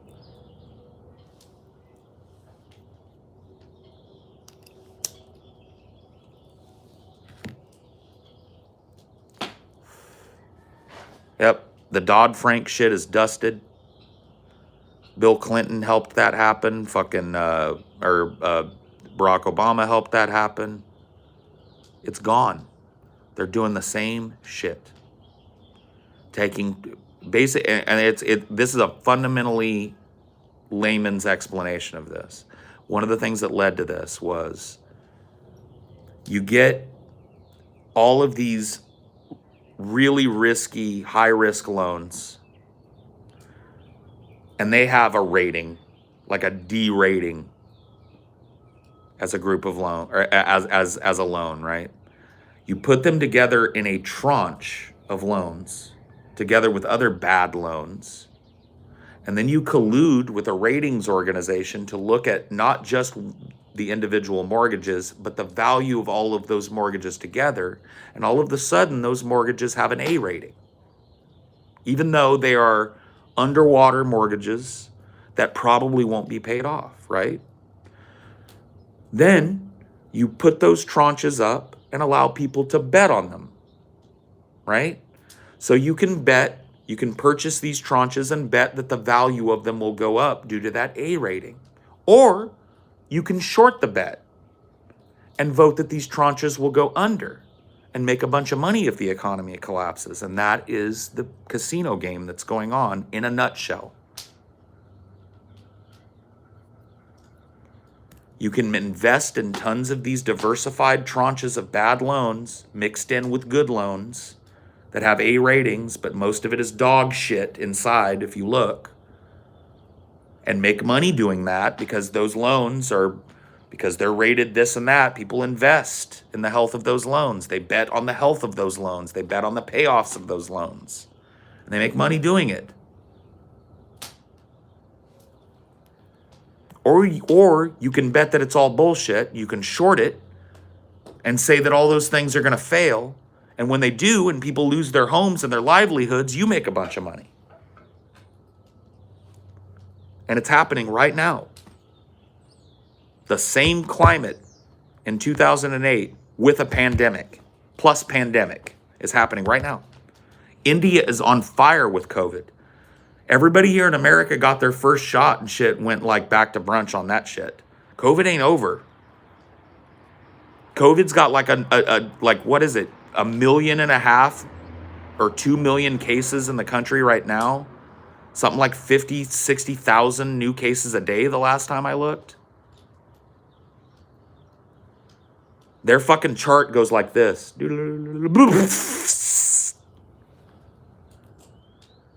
Oh, and by the way, guess what the harm reduction liberal administration is doing? Have you guys heard about this? Do you know why India doesn't have any fucking vaccines, or doesn't have enough vaccines to stop the spike that's going to kill a bunch of people in India? Anybody want to take a guess?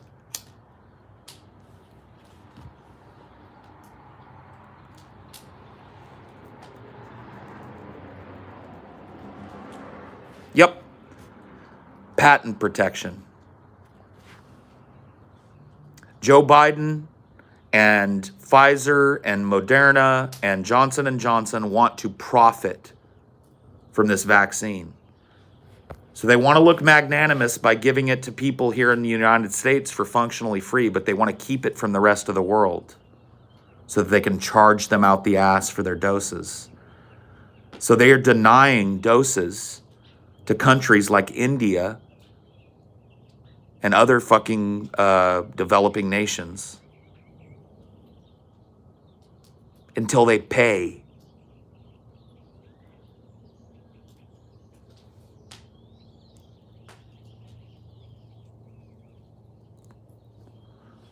Yep. That's Joe Biden's position on COVID. All the people that said, Joe Biden saved us from COVID, and then you're trying to say, yeah, he saved us from COVID. India feels differently right now. So we've basically got the answer to make sure that people don't die from this horrible fucking disease, but we're holding it back for the rest of the world. You know it's harder to get a fucking dose in Canada? Right over our northern border. They're having a harder time getting doses because of patent protection, because they can't manufacture them in their country. They've got to buy them from us.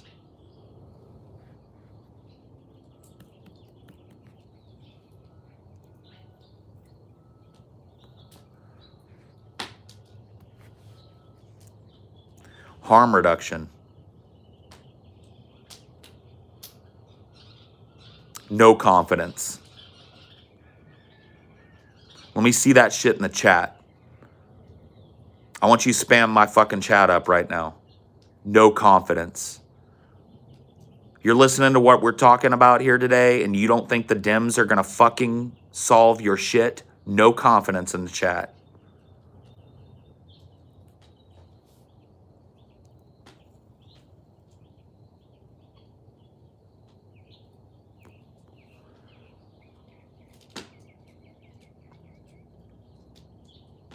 Look at us go.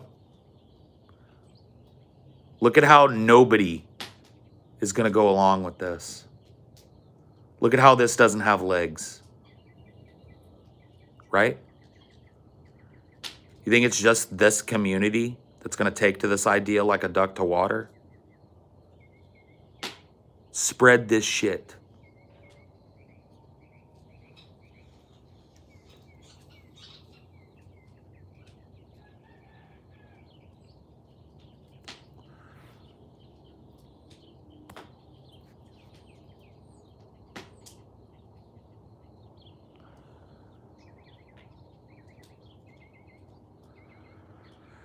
Joe Biden actually said he'd share the IP rights after weeks of waffling, of course. If only now he could find it in him to give us M4A. Right.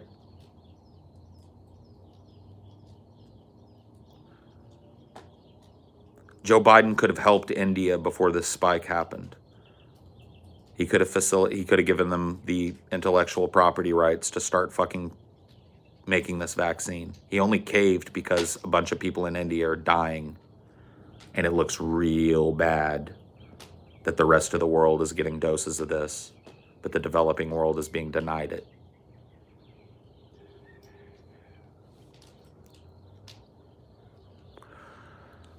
Yep, that is a Churchill quote that I really like. To paraphrase, you can always count on the Americans to do the right thing after they've exhausted every possible option.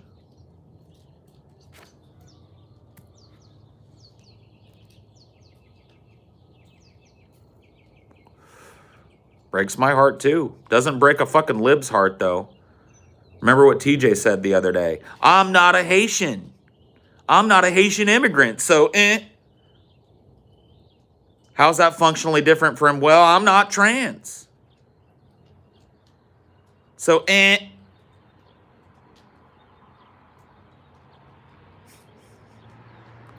See the utter lack of compassion that you have to fucking have to snow yourself enough to go and do this vote and pretend that it's not harming people? No confidence. Thank you, Daryl. Joe Biden actually, yeah. Oh, I got you there, Blue Noble. I got you. I'm not poor, so I'm not an immigrant, so I'm not a Mexican in a border facility, so I'm not black, so fucking who gives a care? I'm not trans, so How far does that go? And then the question is, if it's then why do you fucking participate? Why do you encourage your fucking audience to participate? Why do you go on channels that are encouraging people to participate and encourage their people to participate? If it's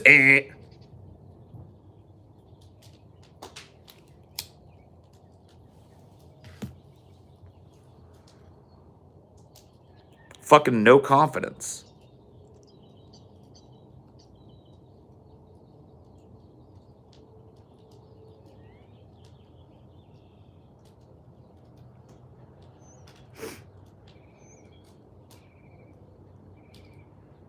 The narcissism has really gotten me further. What are you talking about? Who are we diagnosing in my chat? Because I don't like it. I don't know who you're talking about, but stop. If anybody's throwing out like medical diagnoses or mental diagnoses in my chat of fucking anybody, know that that's a bannable offense on the spot. I'm not gonna ban anybody for it now, but you need to stop now. Think about that. A lot of the resources needed to make the vaccines came from ruined land of these developing countries, and then we charge them. Yep. Does JT realize his lack of compassion? I don't know that TJ necessarily has a lack of compassion, but I do think he has some strange gaps in compassion when it comes to this plan that he has that he claims isn't a plan. I'm very confused. TJ straight up told me, unless I misconstrued when we had this fucking conversation a couple of days ago, that if there was somebody that had a plan other than voting, that he would be willing to listen to it. And I gave him one, and he was not willing to listen to it. He dismissed it as impossible. And then when I said, well, okay, well, what's the plan for you? I openly don't have a plan. He admitted openly and said it just like that. I don't have a plan. I don't know what the plan is. Well, I don't, it's all right, Charlotte, but just don't do it up in here. You don't know what a narcissist is. You've never sat down with anybody that we're talking about and fucking diagnosed anybody. I don't like being false diagnosed myself. And so I don't let people do it to other people in my chat. This, blah, blah. Okay, we're good. We're caught up. I think. Did I miss a blue noble? Think about that a lot. Yeah. Okay, yeah, we're good.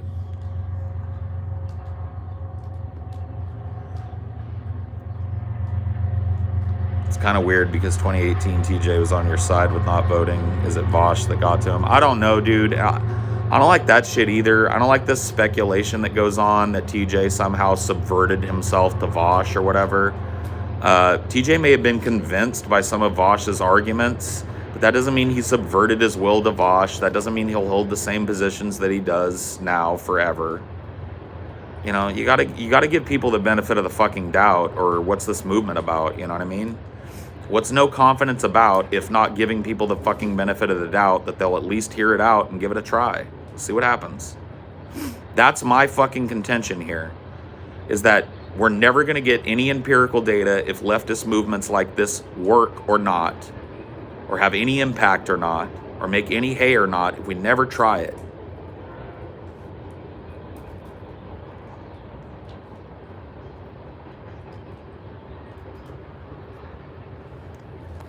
You guys, pardon me while I blow my nose here real quick.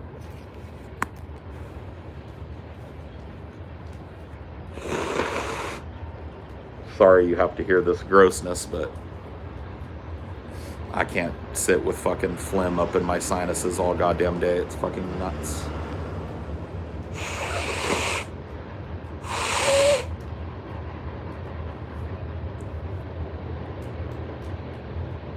Ugh.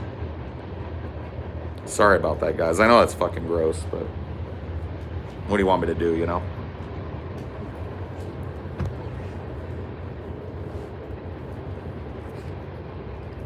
I feel better as a result. My voice will sound better as a result. So you guys benefit from sitting through the nose blow. Look how many people left.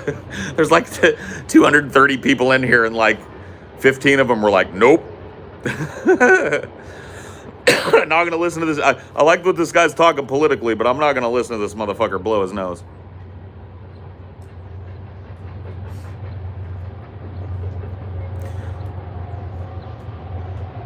Look, dude, since we've talked about this, and I don't want to fucking change, that's because Jason's banned, and I haven't unbanned him yet.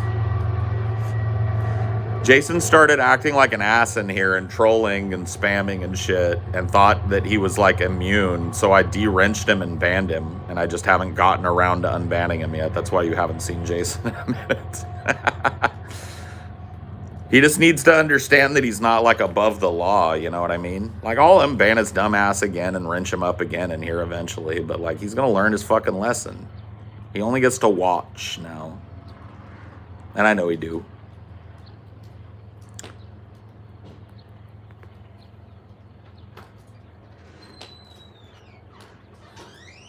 I won't speak for TJ, but my biggest worry with no confidence vote, it will give the right the power to solidify an even more authoritarian system that will keep our change from occurring peacefully.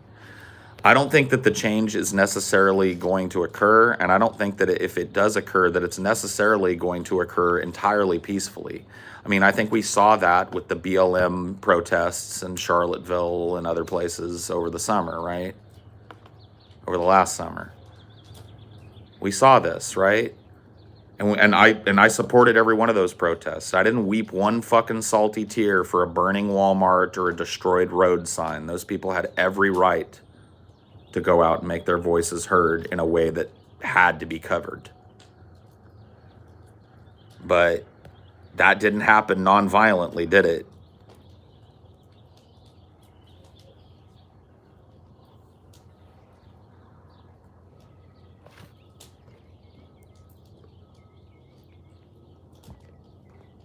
I'm not out here advocating for violence, but if you think that this strategy of no confidence is about like a soft landing out of this horrible tragedy that's looming over planet Earth and the species that live on it. Like, it's not. There is not one. I've told you guys that a million times. This is a way for you to use a little bit of your life to maybe make it a little easier for people now, in the moment, now, today, tomorrow, tonight. Put a pillow under somebody's head tonight. Put food in somebody's belly tonight. You know what I mean? You can do that. You give your $5 to Bernie, and he's just going to give it to Joe Biden. You give your $5 to a third-party candidate, and they're just going to lose with it. You give your $5 to a vetted charitable organization, and that $5 will end up in somebody's belly or over somebody's head. Not like you can buy a house yourself, but that money goes in a pot. And when that pot of money is big enough, somebody gets a house built for them. Or a group of pets get pulled from a kill shelter to a no-kill shelter. Or a group of homeless people get extra food at the food bank. They can send out 10 more packages of food. Or the local homeless shelter finally gets over the top and is able to expand its facilities and add a whole new row of bungalows for people to sleep. And facilities for people to shower. You see what I'm saying? That's how change happens if you want to take your money and make change out of it. If you want to take your money and fucking throw it at a politician, you may as well throw it on this fucking fire behind me. Go ahead. Take your Bernie dollar and throw it right back there. Take your AOC dollar and chuck it in that. Because that's what happened with it.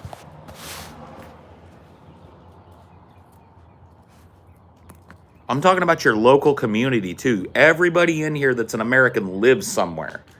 And there are charitable organizations in that area that serve to fucking be a buffer against some kind of social ill in your area, whether it's homelessness, childhood hunger, lack of fucking supplies at underfunded migrant schools, whatever it is in your fucking area. And you can make a difference, even if a little one, on that.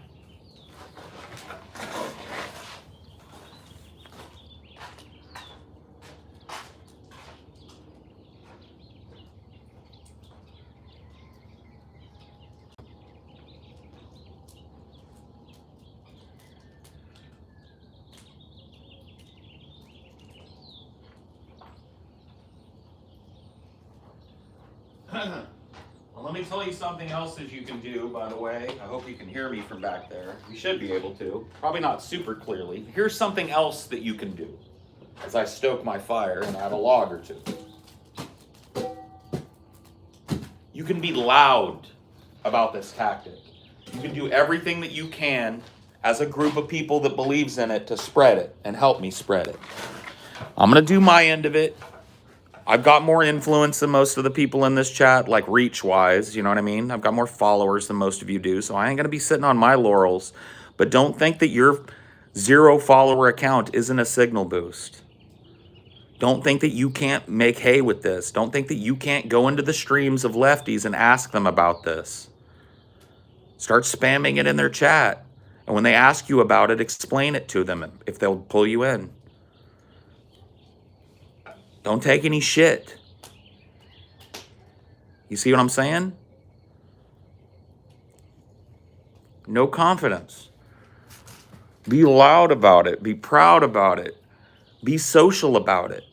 Help me come up with some fucking symbols for it. I love the cowardly lion as a symbol for the no confidence movement because he's such a representation of courage. He's got a great ironic name. But his character is one of ultimate courage and bravery for his friends.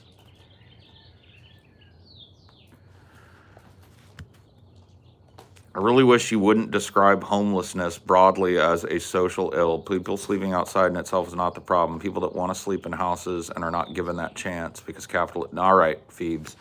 You want to have this fucking conversation with me?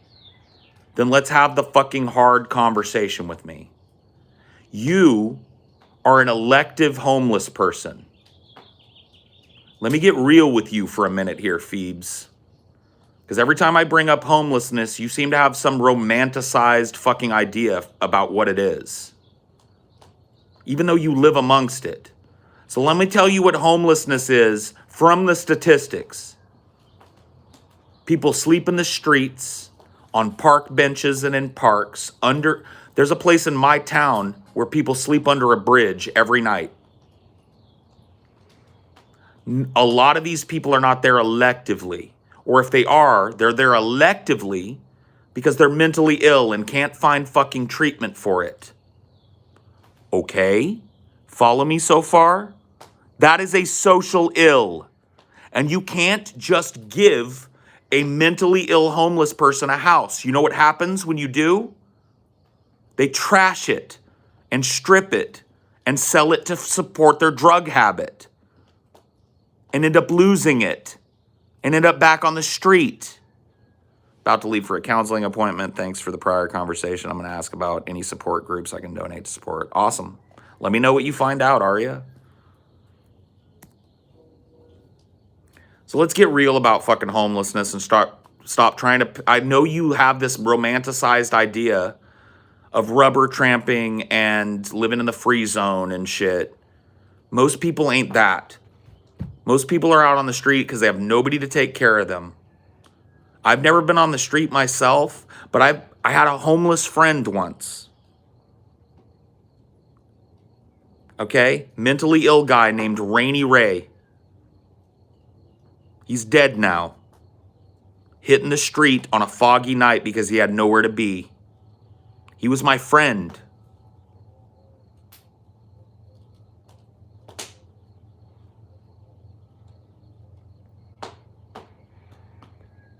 Well, Rainy Ray didn't have fucking Section 8. Those get full so quick. Yep. He didn't get Section 8, and he wouldn't have done well in Section 8 anyway.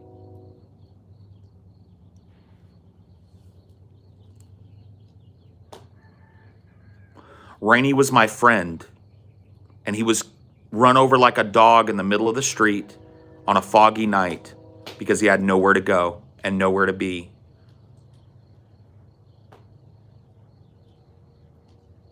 So don't tell me homelessness isn't a social ill when one of my friends got run over in the street because he didn't have a home or anybody to help him with his myriad mental illnesses. He had nothing. You know what he had? And this is the saddest thing of all. He had me as a friend, and he had the free iced tea that I'd give him and the cigarettes that I'd bum to him. And the couple of bucks that I would bum to him out of my tips when I could afford to do so. That's what Rainy Ray had. He didn't have a van, and a git fiddle, and gas money to go on a trip across the country and rubber tramp. He had no money, and he was hitting the street.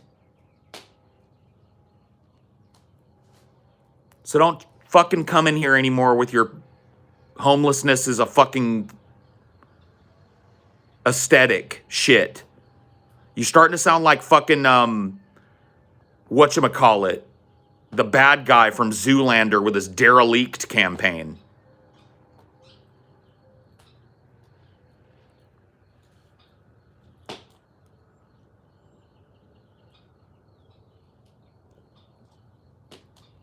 Like, it's romanticizing it is effectively blaming people for it. It's like, oh, they choose this. Right. You did say that, though. You didn't say what I just said directly, but you told me that you wish I wouldn't talk about homelessness as a social ill. Fuck off. I see people sleeping under bridges. I see people in tent cities. And not all those people are just people that are like, well, I want a rubber tramp now. Guess I'm gonna busk. A lot of those people are people that lost their homes, lost their jobs, have untreated mental illness, untreated addictions, and they can't function. So they sleep in a bridge with shitty pants on and fucking shoes with holes in them and no teeth in their mouth because they can't get care anywhere. Scraggly hair, dirt all over them, reeking, and they panhandle for 50 cents to get a fucking handle of liquor at the end of the day and curl up under a bridge, and they eat a meal or two a week.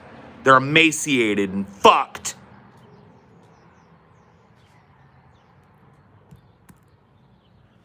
I've seen your pictures, Phoebes. You're eating well. And that's not a diss. You don't look homeless.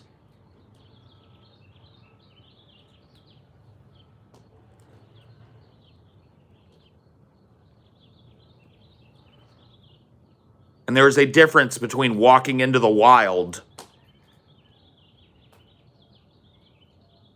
so to speak, like you've chosen to do. Like, didn't she also choose to get shelter during the winter? Like, get a real job during the winter to not be out in the cold? Yes. So that's not homelessness if you're able to bounce right into a job and get shelter when it's Right. cold. Most homeless people don't have that option because they're unfunctional. They're so lost in their addiction or their mental illness or both. Usually addiction is used to self-medicate mental illness. So you got a bunch of people who can't support themselves. I don't want anything from you, Phoebes, other than the honesty that I expect from everybody out of here. And this is the second time this week that you brought umbrage with the way that I talk about homelessness as a problem because you live a romanticized rubber tramp life. Most homeless people don't. Most homeless people have lice in their beards and live in public and don't get to take a shower but once every 6-7 months. If that. They beg all fucking day for money to support their habit so that they can fucking treat their mental illness, and then they sleep under a bridge at night and freeze to death in the winter. That's a social ill. Period, point blank. And I'm going to continue referring to it as such.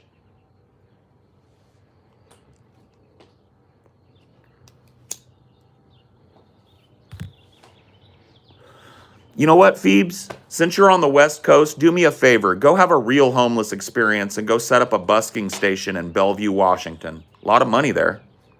See how long you last before you're shuffled out to the tank and dropped in some other town. You know, they do that to you in Bellevue. Go be what a real homeless person in that happens to wander into Bellevue. Take your van, park it somewhere in Bellevue, Washington. Nice, vibrant college town, by the way. Flush with money. Love the arts. Sit your ass down on a street corner in Bellevue and see how long it takes for a cop to make you disappear. See if the shelter will take you in fucking smoking copious amounts of weed. Yep. Like, that's another choice that she makes to spend more money on weed. Dude, I don't even know how she fucking functionally supports the habit of weed that she's smoking. See, that's what I'm saying, Phoebes. Like that. The life that you're living is not the life of a homeless person. Rainy Ray had nothing. He panhandled for money and would get a sandwich every day from the fucking deli across the street. One of the only other businesses that would allow him in because he looked shabby and only got to shower once in a while when he got to get to the fucking shelter to do it. So Rainy Ray would shuffle from business to business, and he spent time at my business because I treated him like a human being. I sat down, I smoked cigarettes with the fucking guy, gave him a free iced tea because he was parched because all he did was walk around all day begging for money. And I made friends with this man, despite his mental infirmities and illnesses. Rainey was not all there, but he was my friend. And I didn't have the money working at Starbucks as I was to subsidize his life or get him help. And he died like a dog in the motherfucking street. His sister refused to help him. Rainey had a sister in town that called me and tried to get me to stop giving him stuff.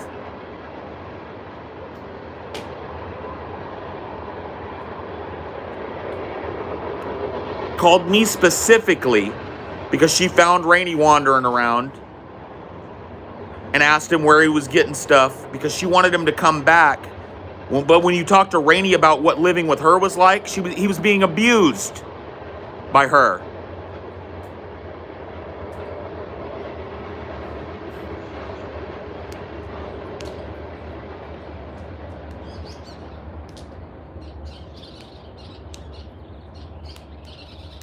Don't fucking equivocate now, Phoebes. We're not talking about the other shit. We're talking about your comment that I should somehow watch my fucking language. when it comes to how I address the fucking homeless problem, as if there's some aspect of it that I don't understand. I understand your position.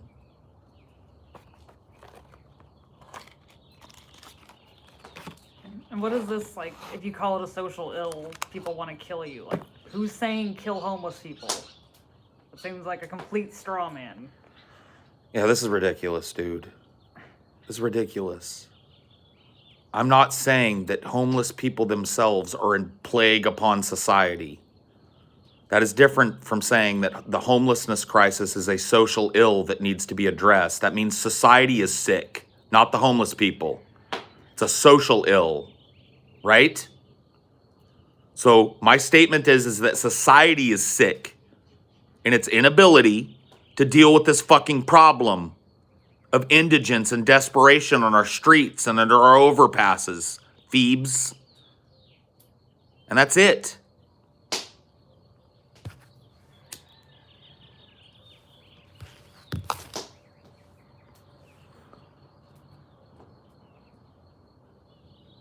Get over the fucking amount of weed she smokes and get back on the fucking topic, please. Thanks, Darth myself.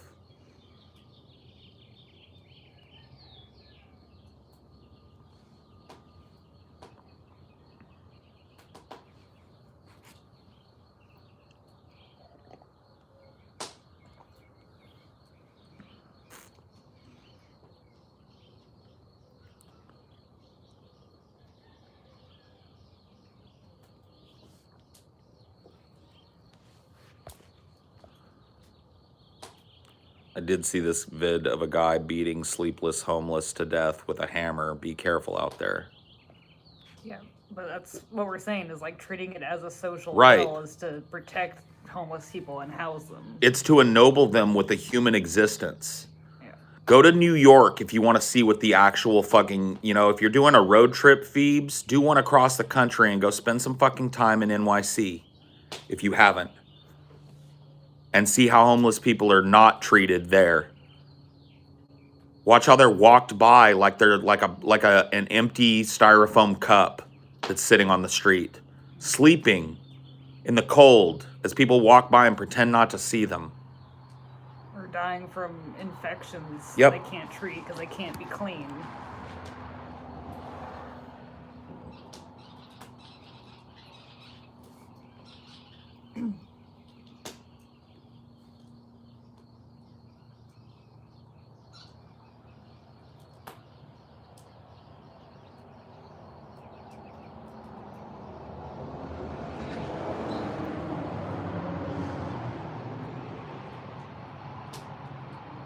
It's like, we don't need to deal with homelessness. Was that a quote? Did she say that?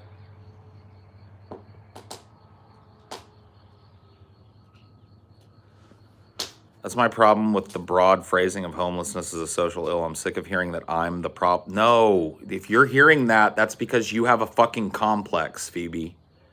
If you think that me saying that homelessness is a social ill and then explaining to you why, with full compassion for the reason that most people are homeless, and you think that I'm saying that they are the problem, that's why it's called a social ill and not a direct ill. That's why I don't look at a homeless person and go, you're the problem. That's why I call it a social ill.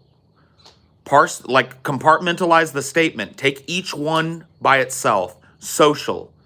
That means a group of people. In this case, the United States of America. Ill. Sickness. America is sick with a number of things, including a crisis of indigence, transience, and homelessness that's comorbid with a mental health crisis and comorbid with a crisis of employment. So don't tell me what to fucking say and what language to use. If you're feeling like you're being attacked when you hear social ill, you've got a complex. It's like we both have mental illness. Calling mental illness Right. a problem doesn't make us think like, oh, they just want to get rid of us or Right. we're the problem. When I talk about my mental illnesses, I often refer to them as my problems, and that's what they are. They're not my funny little quirks. They're things I suffer with every fucking day. So I call them what they are, illnesses. And I treat them as such. Yes?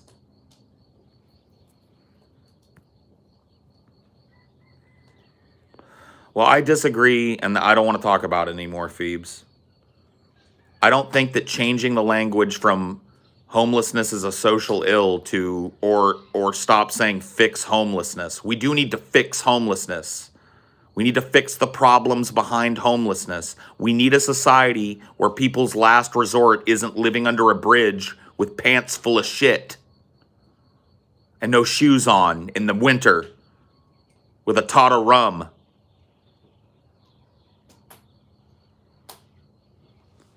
This language police shit. Dude, your perspective is not the perspective of the average fucking homeless person. You do not speak for them, Phoebe. Now, I'm not claiming that I do either, but I'm not the one fucking trying to tell you how to talk about it.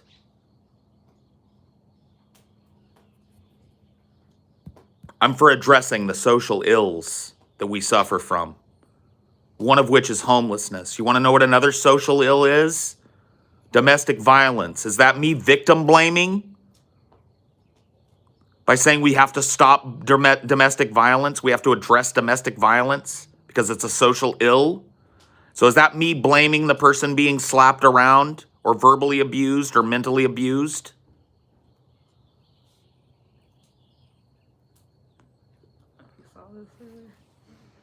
My father and I would buy things like sleeping bags, clothes, etc. for homeless people in our hometown. People would legit yell at us for helping them or act confused as to why we would help. Yep. If they're mentally ill. Right. Well, no, the reason, but he's saying, like, why would people react that way? Yeah. Negatively? And there's a really fucking poignant answer to that. I'm glad you asked the question. Because when they see somebody else doing something about it, it makes their conscience tingle when they walk by and do nothing.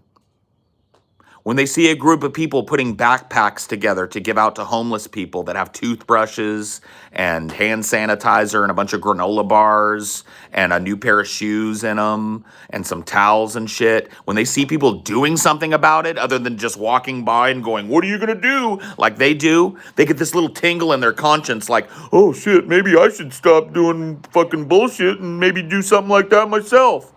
Yeah, I think I misinterpreted the comment of like the homeless people yelling at them. No, yeah.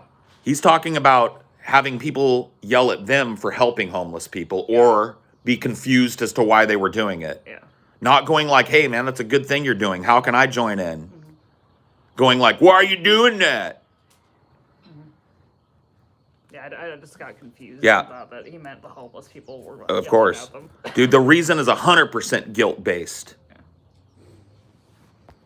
Can you explain, justify when you said if GOP ends up going tyrannical and killing democracy? Dude, okay, I'm not going to entertain Thanos conclusions here. There have been multiple times throughout history where one party or the other has maintained a longer than one cycle majority. I'll give you an example.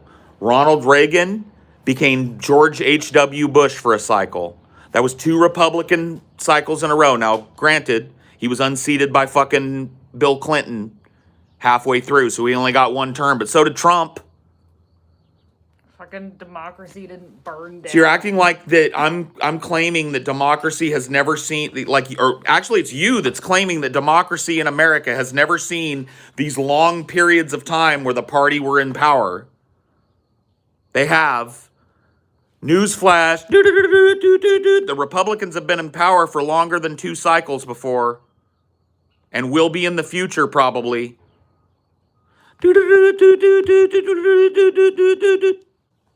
And you know what didn't happen?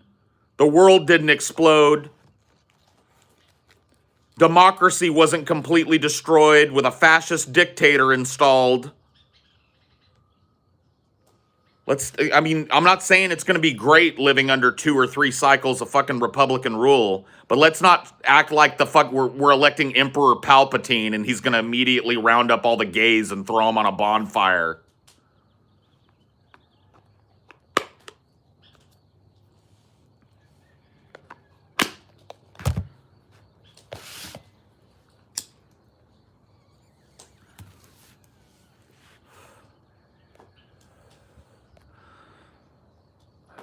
All right, Phoebes, I'm done with the conversation, yo. I already told you what my stand is on it. I do not agree with your attempt to change my fucking language or how I talk about the fucking problem. I don't think it serves anything to stop saying we need to fix homelessness. I think that's ridiculous gatekeeping. You're not going to convince me otherwise. I've read your argument. You misunderstand, Paul. This is from your convo with TJ when you explained that your plan would kill the DNC and then automatically. Okay, so when I say kill the DNC, I mean starve it until it's ineffectual, which means, yes, that the Republicans get control like they have in the past for 2-3 cycles. While the DNC goes, oh shit, and the Republicans go, oh shit, who do we blame? The DNC is ineffectual. Then we use that point of weakness, which we don't have now because the DNC is well funded because it's part of a duopoly, to start a new party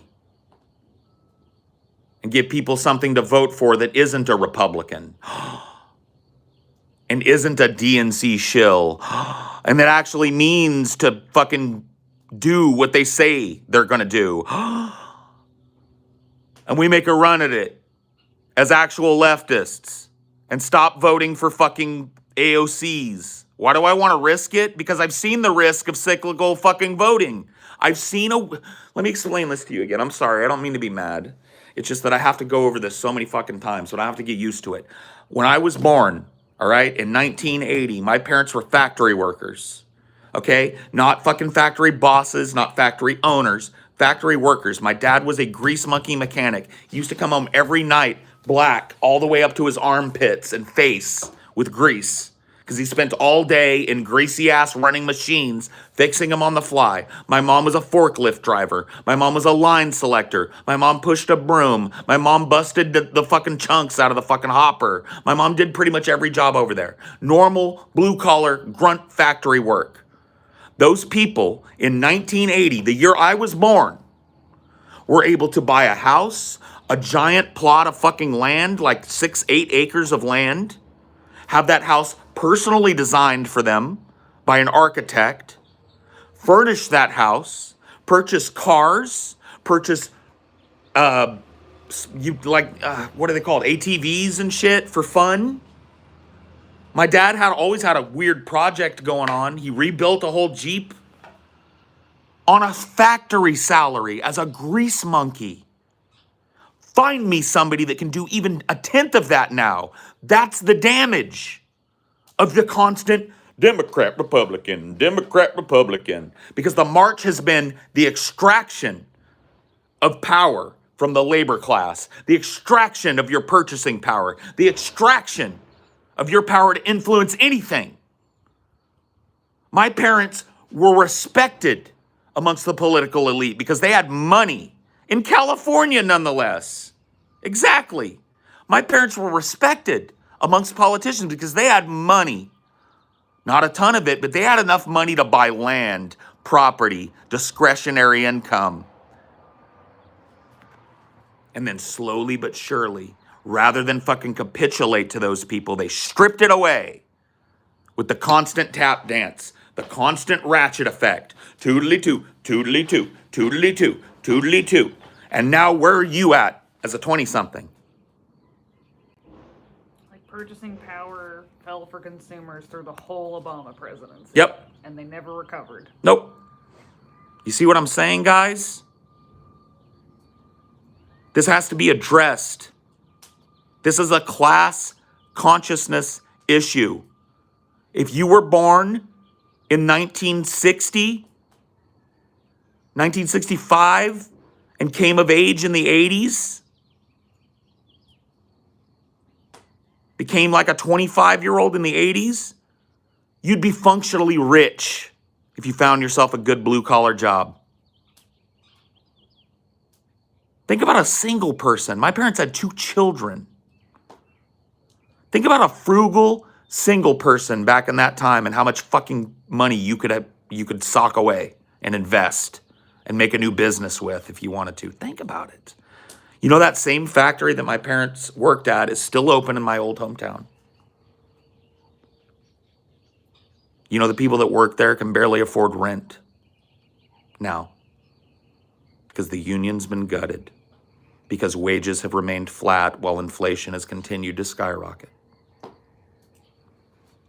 And the way that that has been allowed to happen is the constant cycle of kicking the can between a conservative and a neoliberal. Conservative, neoliberal, conservative, neoliberal, conservative, neoliberal, conservative, neoliberal. And the cost just in my lifetime is that people that have blue collar jobs could make a dent, and now they can't. And you want to pass the buck another cycle after Biden, don't you? In 2022, you're going to ask me to vote for DNC candidates. In 2024, you're going to ask me to reelect Biden or Kamala, aren't you?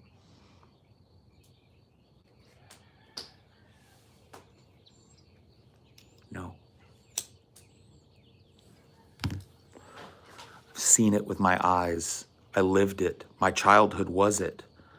The bottom fell out during my teenage years when my parents' jobs could no longer keep up with inflation. They had to file bankruptcy. Lost the house, sold it for a song. Lost everything. I lived in a trailer for a year. Not a trailer, a camper shell in the backyard of what used to be my next door neighbor who didn't lose their home. Spent time living with my grandparents in a spare bedroom. Spent time in apartments.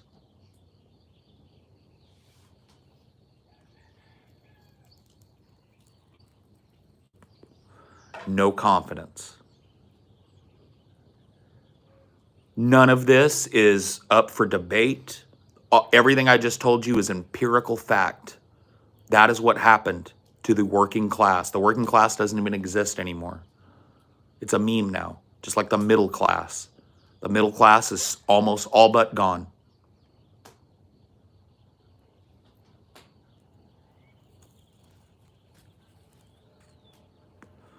And you want to tell me to keep doing it.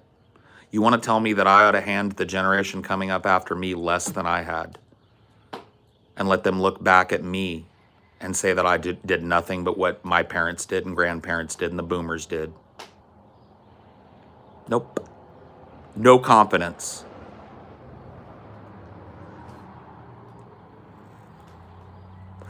I'm not going to join this generational apathy disguised as political activism.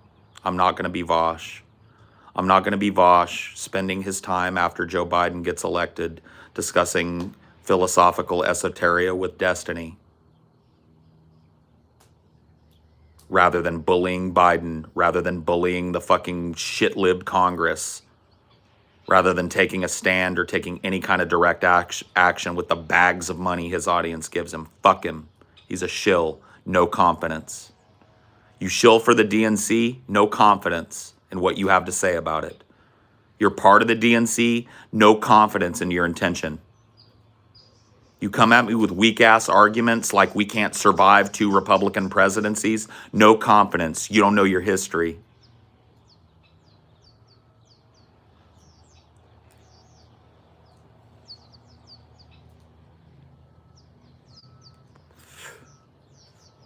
Period. And I'm going to start calling you out by name if you're one of these people that funnels leftist energy and leftist ideology and leftist philosophy into the fucking butthole of Joe Biden. You think I'm going to do this shit and let you fucking do that and not challenge it? Nope. You want to shill the DNC, you're going to get to explain to me why. And I want to hear your little, they're 0.02% less evil, and so the hard calculus is we start doing it. I want to hear you in the same breath tell me that I should do the math, but ignore history. Not do the math on previous administrations. Not look at how the efficacy of this movement has effectively stripped poor people of any power. I want to hear you make your math argument to my face. And when that falls apart, I want to see you shuffle to another one. And I'm going to poop on them all. Because I ain't been presented with a good one yet. Nothing but bad faith bullshit and fear-mongering bullshit. Do you know what Obama was the last presidency? A lame duck. You know what Trump would have done if he had won this last fucking shit show of an election? He'd have been a lame duck with a Democratic fucking Congress that wouldn't have allowed him to do shit. And you're going to tell me that somehow trans people were going to be rounded up and thrown on the ovens. Oh, they're going to be like sending them to deconversion camps and shit. Get fucking real with me here. Instead, we got a shit lib that's just going to take all that energy and make people fucking cynical about it. And you know what's going to happen because of that? Democrat, Republican, Democrat, Republican, Democrat, Republican. And you know what's going to happen because of that? All of the wealth that you have now, which is very little, is going to continue to be squeezed as your wages remain flat and inflation goes up. And Jeff Bezos becomes the world's first trillionaire. But please, tell me again how Marx and Engels would have been like, oh, yes, I do believe we should vote for Biden. What a bunch of horse shit. Have you watched that fucking stream? I'm not even a fucking scholar of Marx and Engels, and I dunked on that fucking stream just watching it. What an idiot. You don't get to be a revolutionary and quote revolutionary theory out of one side of your mouth and then funnel all your fucking money to Joe Biden and buy his merch with a big grin on your face, you dupe. Fuck this Vosh kid. Fuck anybody that looks like him, talks like him, and quacks like him with his bad faith bullshit and his fear mongering. And his refusal to look one cycle into the future or 2 cycles into the past to self-refute his fucking stupid argument.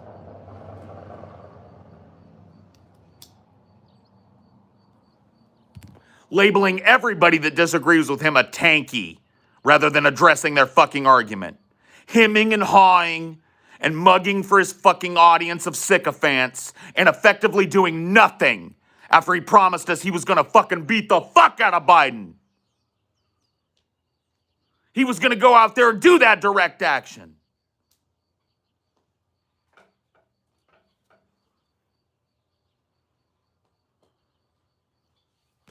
Impotent rage, huh? Impotent comment. Get banned and forever.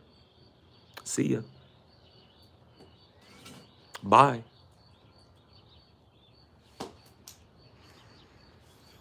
Happy trails to you until we meet again. Happy trails to you. I hope we part as friends. I really hate Vosh now? Yeah, I do. Because he, like AOC and like everybody else on that fucking camp of like bully Biden, didn't come through with what they promised. They didn't do it. They went to sleep, they went to brunch, they started making excuses for these shit-lib politicians, and they're still out there doing it. And still out there dunking on the fucking right wing, instead of focusing on the fact that we control the House, we control the Senate, and we control the presidency, and somehow we can't get Medicare for all, not one of any of the following things. Medicare for all, $15 minimum wage, UBI during the pandemic, rent forgiveness that doesn't expire, that's federally backed, so that people don't have this giant balloon payment that they can never pay and have to go into debt for the rest of their lives. Any of these things, I can keep going. A complete and utter reversal in fucking military policy. Actually going through with the promise to stop fucking deportations. Any of them. Any of them.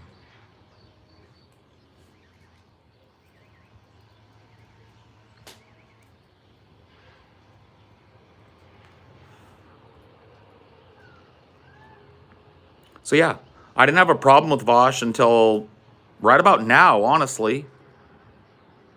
I was of the good faith, like, let's give this guy a chance to live up to what he said he was going to fucking do. Let's let this guy bully Biden, and you know what I've seen him do? Yes, there are still kids in cages under Biden, but there's something you need to know. That's actually a video where he equivocates like a true Biden spokesperson and makes it seem like it's different when it isn't. We have to stop this is another one of my Vosh favorites since the election. It's a picture of him looking exasperated and then a picture of one of the bombs that went off in Syria. And then in that, instead of saying like, oh my God, this is horrible, he finds a reason to say that it's not quite as horrible as what Trump probably maybe might have would have done. And how it's basically like, if Trump would have done it, he would have bombed a school. But instead, Biden bombed just a lonely desert arms depot. Wall's still getting built. He's mum on that. AOC has fucking been completely converted, and he's still out there fucking yas queening her. Yes, so now I don't like the guy. Because I wasn't aware of him until the run-up to this fucking election. And I listened to his rhetoric. I didn't agree. I told him as much on his show, but I gave him the benefit of the doubt that, hey, at the very least, we're arm in arm in the fact that we got to do something once Biden's elected. We got to fight him. And he didn't show up to the fight.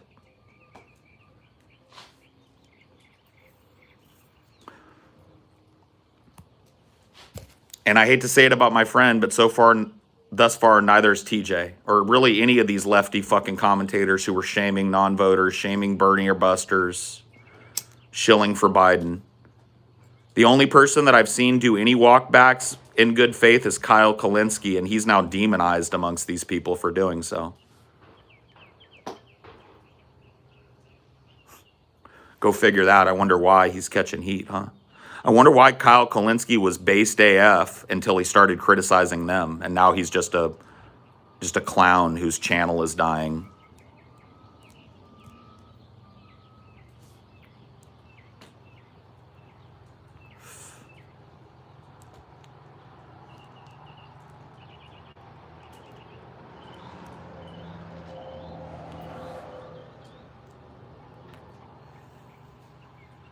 They turned on Kyle in the course of the week because he challenged the narrative that this lesser of two evils cyclical bullshit might not be the best way to go. And everybody went, he didn't even take the hardline position like I did. He just went like, maybe it's time to start thinking about a third party. And people went, all third party, yeah, I just vote for a Republican. All the fucking traditional arguments came out because he challenged the orthodoxy of the man-bunned, side-shaved, ponytailed guru and his little fucking flying monkeys.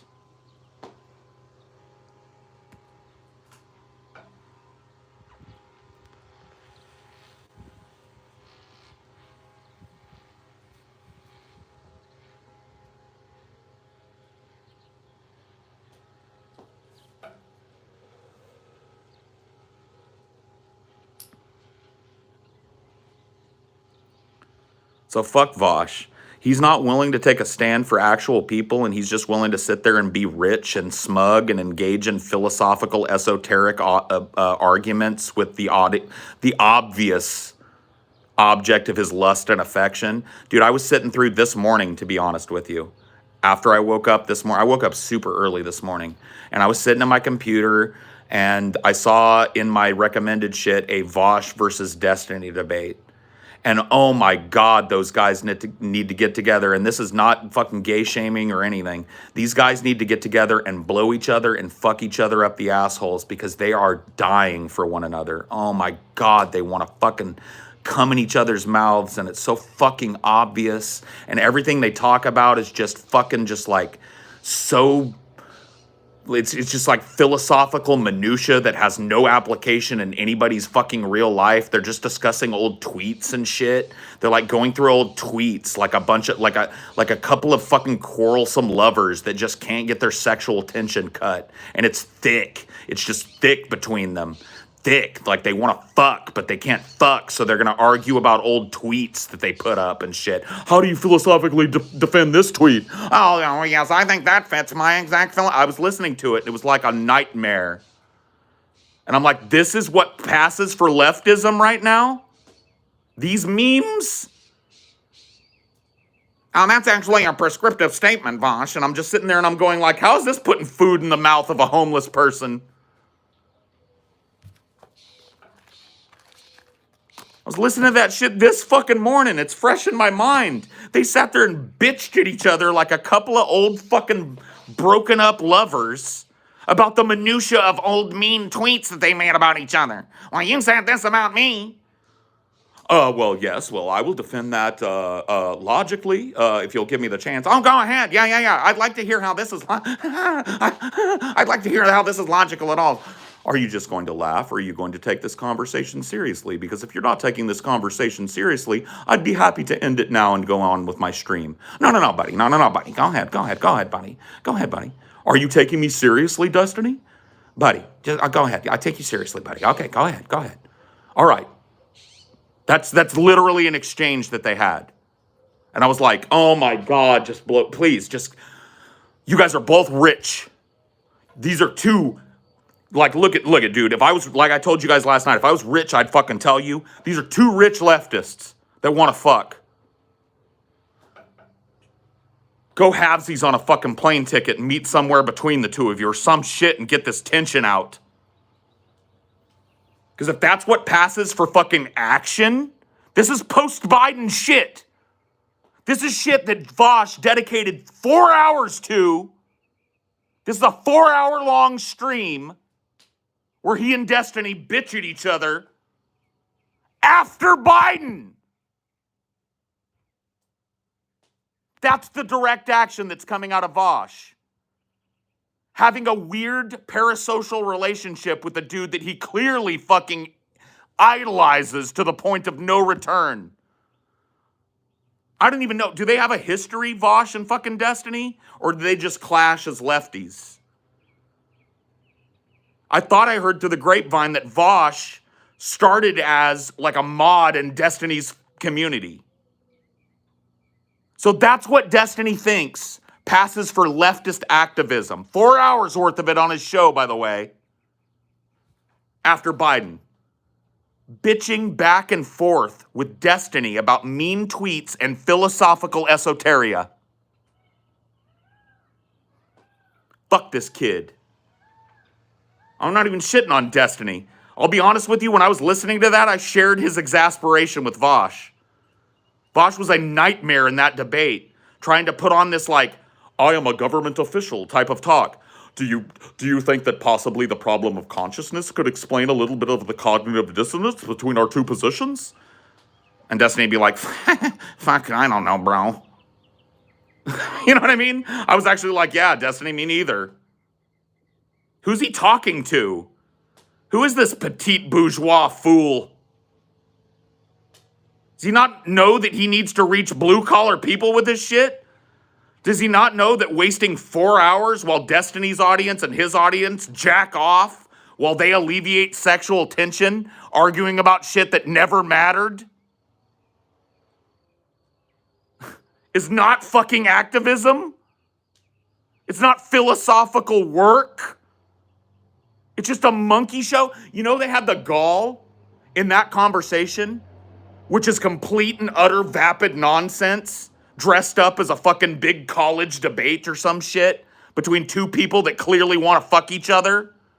They had the gall in that debate to bring up as a topic whether or not content that isn't directly focused on something that's good, or whether or not content that doesn't take their line should be allowed. Are you kidding me? Content that doesn't conform to this bullshit fucking tap dance the two of these idiots are doing? Are you fucking joking? And you know what, dude? I don't even mean to... I'll take back the idiot for Destiny. I'll take back the idiot for Destiny, because I'll be honest with you, the little bit of that I listened to about an hour and a half of that 4-hour monstrosity this goddamn fucking morning. Early in the morning, too, when my mind was all crisp and unstoned. And it was a nightmare. And Destiny seemed to be the most reasonable person in the argument, although he's a big kind of a bitch boy pussy, too. But at the very least, I found myself kind of like going like, all right, yeah, well, at least Destiny's like writing down notes and shit. Destiny accused Vosh of something that I think Vosh does a lot, by the way. Vosh was like, I didn't change my position. Destiny was like, you absolutely did. You said you said earlier in the fucking conversation that you were going to do this and that this was the prescriptive way that we should handle this. And now that we're talking about a completely different topic, your first topic falls apart. And Vosh said, what the fuck did he say? Fuck, I've got to get it right.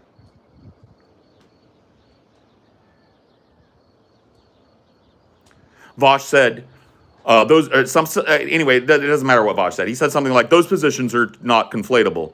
And Destiny was like, no, those positions are completely conflatable. What's happening is that you're making up these positions on the fly. You don't actually have a position on this, or you haven't thought about how your position conflicts with other things, and how if you put your foot in another shoe, it would affect other things. And so you're making up this position on the fly and trying to sound authoritative about it in front of your audience. And Vosh got all, are you going to approach me in bad faith? That's a bad faith argument. I could make the same argument about you. And then Destiny was like, all right, yeah, you're right. I should, it is,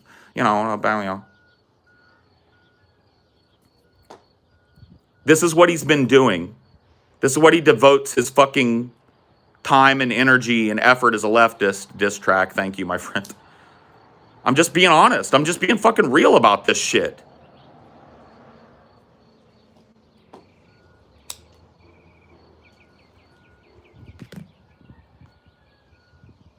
Where's the direct action? Vosh is rich as fuck. And I don't mean to call out. I don't think that's a problem. I'm not trying to tell him how to spend his money, but you're telling me this dude can't start a fucking charity drive or something? When's the last time he's done it?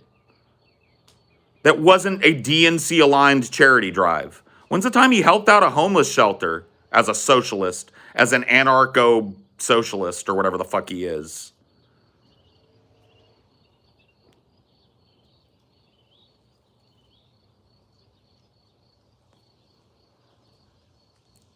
And is it your position that homeless people shouldn't be taken care of? What? I didn't say that. I never said that. You're putting words in my mouth. That's a totally bad faith argument. Oh, but it's not a bad faith argument when you use it on me. When did I ever use that on you? Give me examples. Let's take a look at this tweet from 2015. Oh my God, dude. All right. Let's take a look at it. Pull it up. What tweet? Send me a link. Sending now. All right, in this tweet, you say that Vosh is a piece of shit, or whatever it was. I can't remember what the fucking tweet was because it didn't matter. This is literally, this is not even satire. Wait, brah. Hold on. Wait a minute. Hold on. I just had a brain buzz. Let me get something out. All right, you said in this tweet, in response to me, that you did not think this argument was bad faith that I made in this tweet. So your position has changed on that, and that's my problem now? Omega lulls in the chat.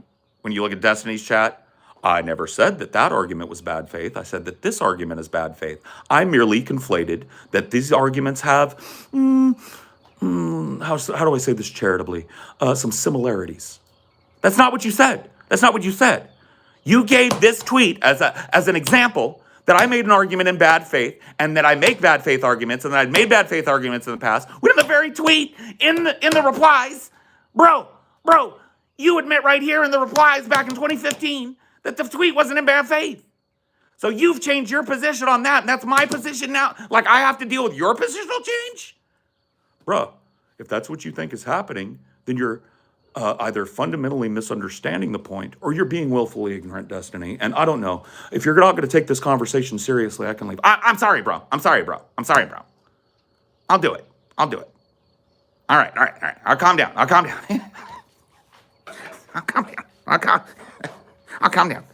All right. I'm calm. I'd like to address someone in your chat that keeps spamming that I'm making the argument in bad faith. I would invite you to come on my show and make that argument to my face. Oh, well, while we're on the subject, one of your mods keeps fucking sending me this bullshit about how she's going to destroy me on trans issues. Fuck this bitch. Like, after we're done with this bitch, if you want to come on my show, I'll destroy you on trans issues. I guarantee you my trans takes are 100% better than yours. Oh, which mod is that? This Violet Beauregard mod. Oh, okay. All right. That'll be interesting. Yeah, anyway.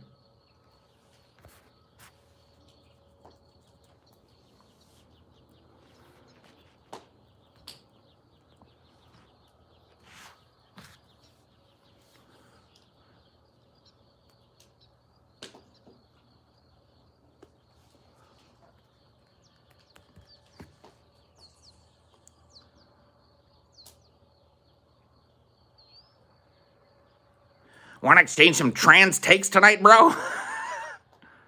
We got trans takes. I'll destroy you in front of my stream and pocket all the money and tell you how good I am. I mean, at the very least, fucking Destiny did some direct action shit. He did a bunch of canvassing in Georgia, and good on him for that. That's why I was like, you know, in that conversation of meaninglessness, Destiny seemed like the reasonable guy that was being exasperated for the right reasons, and Vosh seemed like he was trying to, like, keep up this, like, fake professorial, and tautologically, what do you think that means? And I'm like, who's this dude talking to? He's talking about a revolution of the of the proletariat, and he's talking like a fucking college professor, like a fake ass college professor.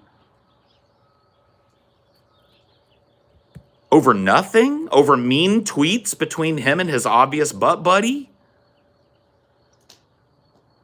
Like, I don't mean to, once again, this is just, I'm from the 90s. I don't mean butt buddy in a homo way.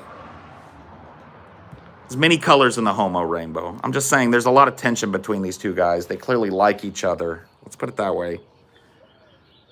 And they take it out on their stream. They do a 4-hour fucking stream while Biden shits all over them and their agenda, as stated by them. I'm not even putting that fucking money in their mouth.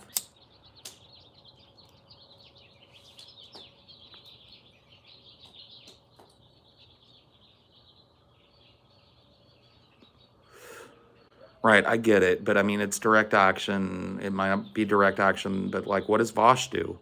Like, if I'm missing something, please correct me. If Vosh is like big on doing like charity streams all the fucking time and shit, he's probably done a few, but so have I. But I mean, like, does he give a significant amount of his money to a charitable organization and announce it publicly? Does he encourage his people to do so? Like, does he pick out fucking charities and say, hey, I'm supporting this charity, and here's my receipt. Here's how much money I gave to this charity this month. You know, this comes from what I do, so thank you very much for letting me do that. Does he do that?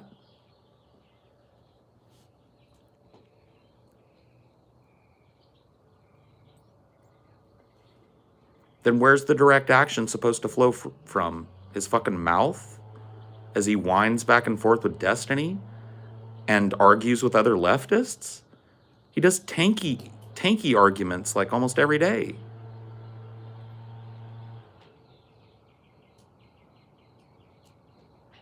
Charities only work so far. Yeah, but they work. You know what doesn't work? Arguing with Destiny for 4 hours and then sitting on a fucking dragon's egg hoard of money and never giving it to any of the causes you claim to fucking care about and support, other than shit-lib politicians like Joe Biden. Because I'll tell you one way that Vosh donated some money. He donated some money to Joe Biden to get that official fucking Joe Biden campaign hat and shirt. Those are expensive. Where's he at with the homeless people that probably live within 10 miles of where he's at?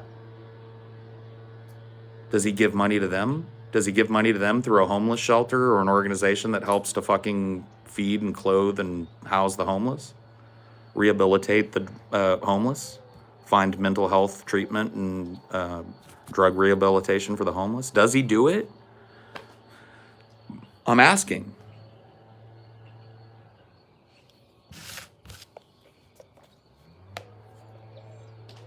I'm honestly asking. Like, I don't know. I don't watch enough Vosh to know.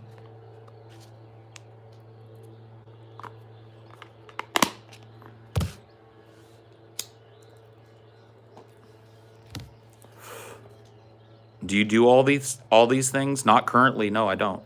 I have in the past, though. And I plan on in the future. I don't know if you saw last night's stream, but you might want to go watch it. And I'm working out the details of publicly letting you guys know what I'm donating money to and where that money's coming from. And picking a different organization every month and making a charitable donation every month that I do kind of a drive amongst my people for that, you know, not a drive to donate to me, but a drive to donate to the organization that I have chosen to donate to. So yes, that is part of my plan. You can go watch that stream. But I'll admit, you know, I haven't been all that involved in social organizations or whatever. I plan to change that. Biden's had almost 100 days, and he's turned out to be, he hasn't exceeded expectations. In fact, he's fallen well below expectations in my mind. And direct action is needed, and that's the way that I can take it. And so I plan on doing it.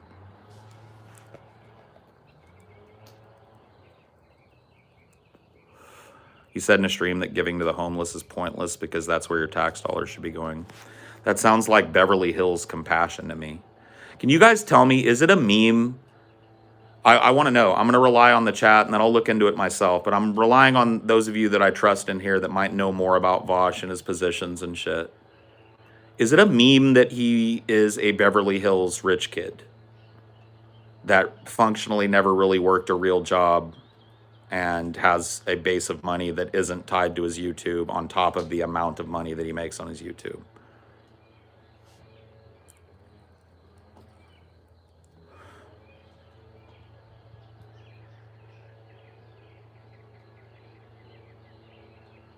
So it's true. It's not a meme. So his dad is rich, subsidizes his existence. He's rich. And I'll tell you guys that flat out. I'll tell you guys that flat out. Like I told you, if I ever reach the point where I'm rich, I'll be honest with you guys. I'm not rich, but I do have a very lucrative Patreon. Split 3 ways and all of that shit between 3 people. I make a certain amount of money. Vosh probably makes 10 times what I make. He's rich. Easy. I might be vastly understating it, honestly. But if I had to take a stab at it, I would say Vosh makes 10 times what I make.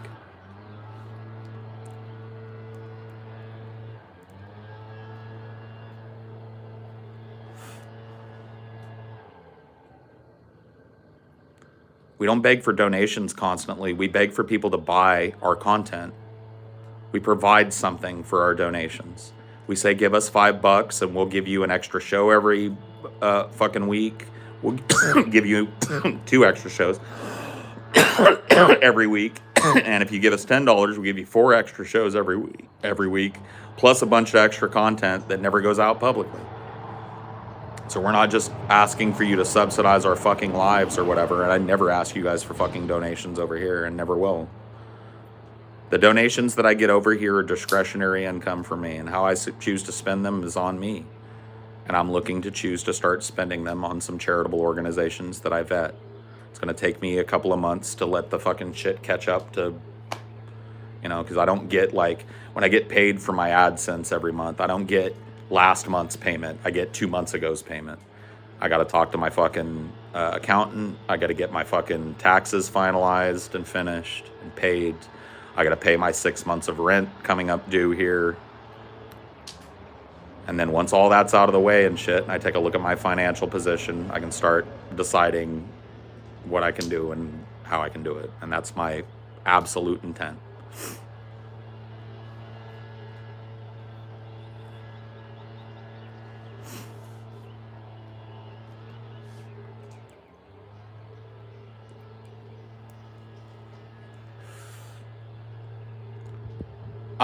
I'm not trying to foment some kind of fucking uprising or whatever. And, and I'm not trying to be some kind of bitch boy or whatever. I don't plan on fucking sniping Vosh all goddamn day on Twitter or whatever. I've done a little bit of it and people just get all mad.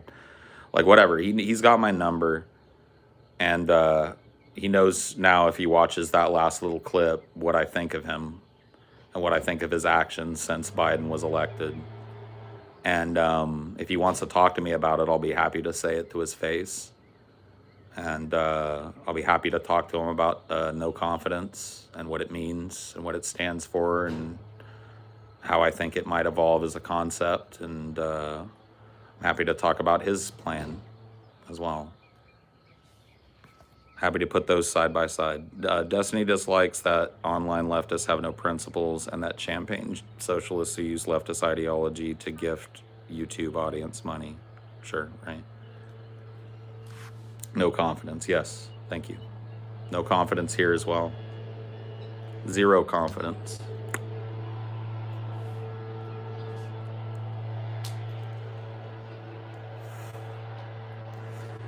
Who are some of the other big names that are kind of like in the same boat as Vosh philosophically?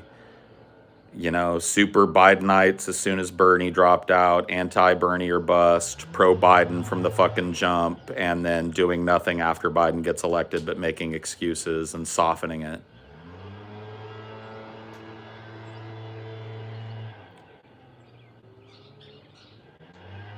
Hassan? Like, listen to all those qualifiers. I don't want just lefties. I want lefties that were like, we have to vote Biden because he's the lesser of two evils, and we got to get rid of Trump. And then after Biden's in, we got to bully the fuck out of Biden, and we got to take direct action. And then in the first 100 days since Biden was elected, they haven't done that. So who else? Well, all right, Angry Gamer Show. I mean, dude, TJ is my friend. I'm not looking to fucking pick fights or talk shit about TJ all fucking day. But you're probably not wrong, unless TJ's done something that I don't know.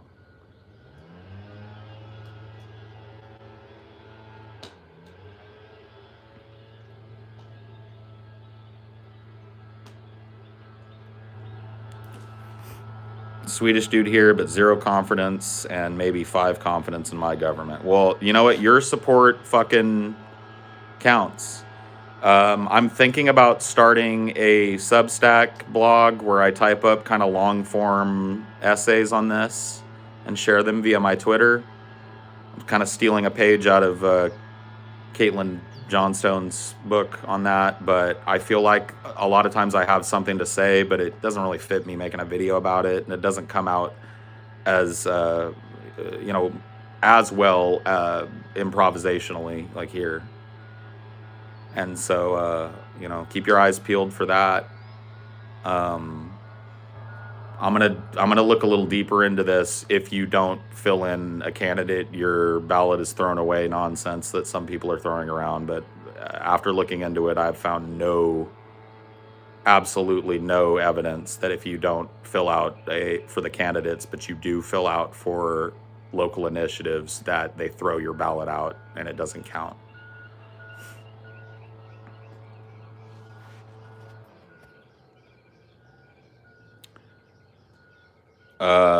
Stupid question, but does no confidence mean third party or something else? That's not a stupid question. That's actually a clarifying question that I expect to answer more times than I'm going to answer it right now. So no confidence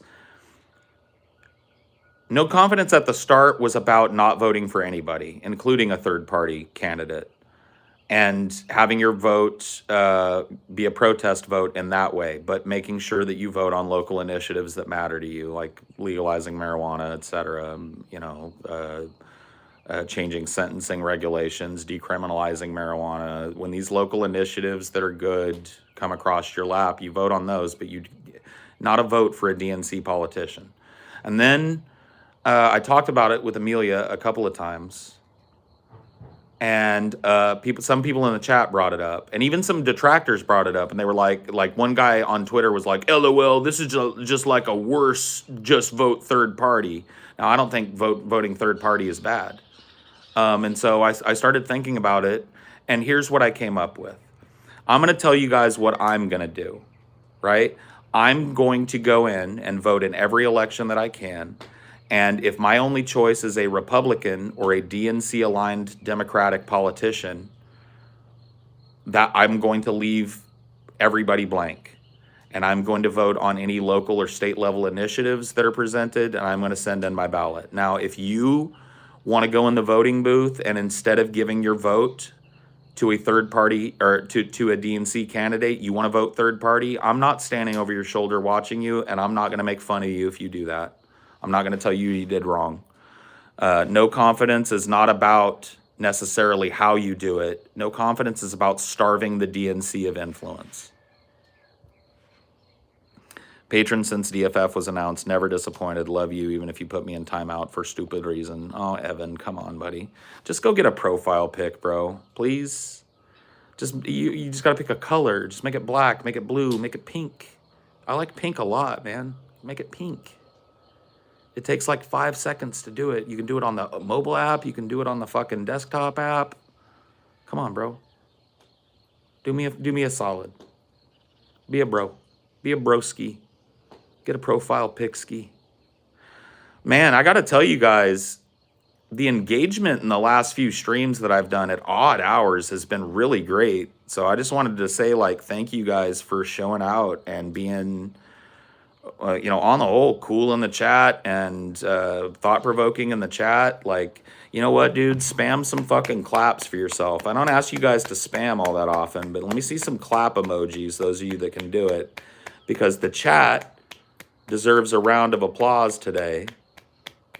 You guys have shown out in a fucking big way, and that includes my fucking specters who have been hard at work. Give me another round of applause for them. Please, keep it going. I want to see some fucking Twitch level spamming here for like 30 seconds. For yourselves and for the mod team here who are overworked and not paid. Yes? Yes. Show them the love. Give yourself some love, because I'm telling you, man, these have been good streams.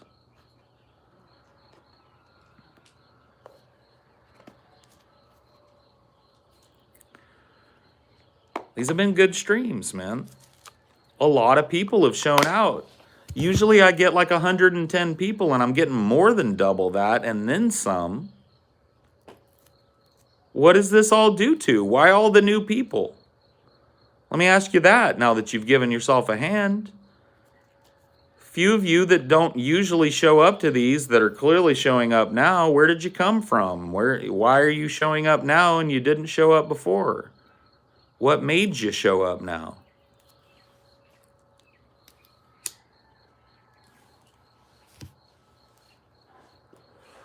A lot of you might be lurkers, but what's the difference in the content that made it more appealing to you?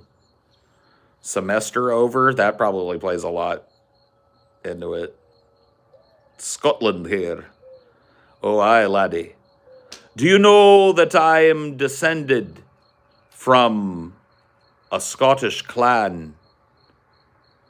The MacBean clan. Oh, aye, laddie. The MacBeans, our house words are touch ye not a cat bot, a targ.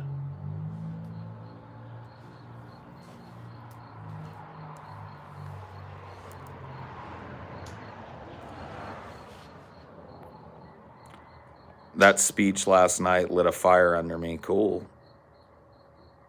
I've always lurked, but only recently began commenting because your arguments have resonated strongly. Cool. Good to hear. Heard of Richard Medhurst. Would be cool if you guys had a chat. I've never heard of him, but I'll look into it. I probably won't remember it, so hit me up on Twitter. I'll try and be better about checking my DMs. But I'm notoriously bad. You have to be patient with me. I grew up half in the analog age and half in the digital age, so I'm not quite as good with technology, and I don't really look at DMs as important as some young people do. So if I miss your shit, don't get discouraged. If it's worth a shit, I'll take a look.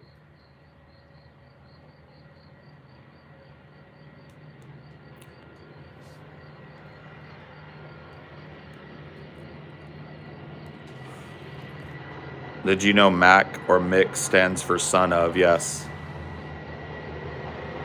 Son of Bean.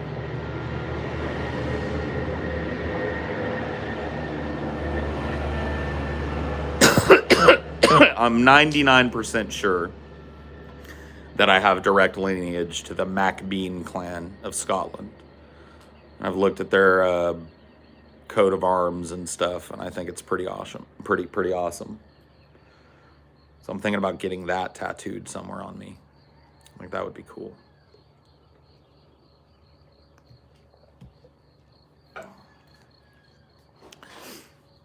So, touch ye not a cat bot, a targ, means, basically, to break it down, you don't grab a fucking tiger by the tail. And then a targ means a shield.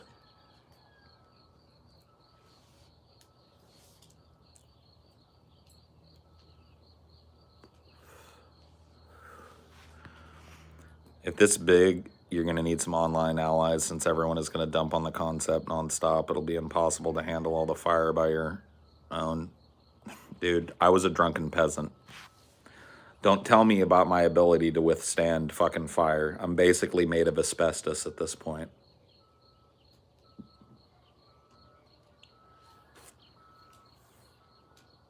That's not to say I turn my nose up at the idea of allying with like-minded people.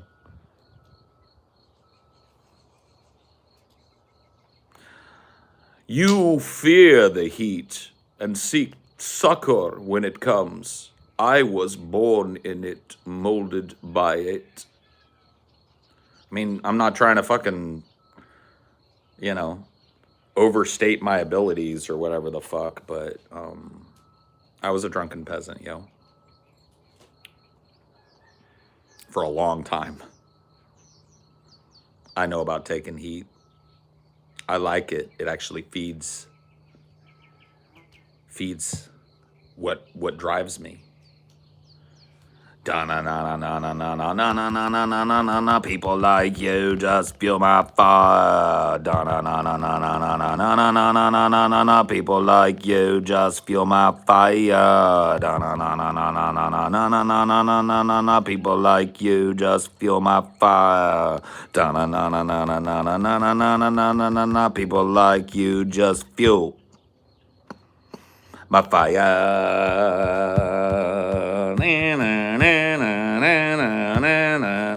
Malaya.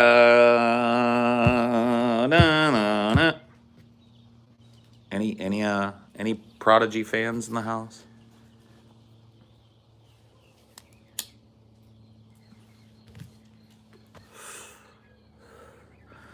Let me tell you something about me. I'm an indignant, stubborn, hard-headed Irish son of a bitch. And I've seen both sides of doing okay and dirt-ass motherfucking poor, and I know what the difference is, and I've worked my whole motherfucking life, and that's what you need to know about me. That's where my politics spring forth from. I'll admit to you, I'm no fucking student of theory, and maybe that's a gap in my knowledge that needs to be filled in, and maybe it's a gap in my knowledge that I'll work to fill in, but I guarantee you I'm not going to waste your guys' fucking time with it all the time. I don't revere theory. I revere the here and now. I revere the moment. I revere the people that are here and suffering now. I revere the planet and the species that are disappearing now. The ecosystems that are being burned now. That's what I care about. Here, now, and tomorrow. And in order to understand where I stand on those things, I look to the past. I look at precedent. See, I'm much closer to a student of history than I am a student of theory. I've never labeled myself a socialist. Well, that's not true. I used to call myself a democratic socialist. And I did it way back in the fucking day before it was cool online, bro. Before it was cool, huh?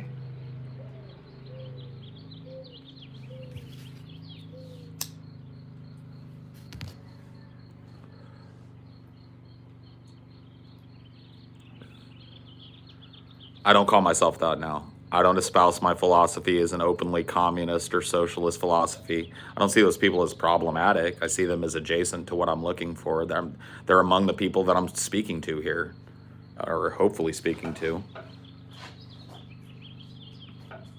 No, I mean democratic socialist.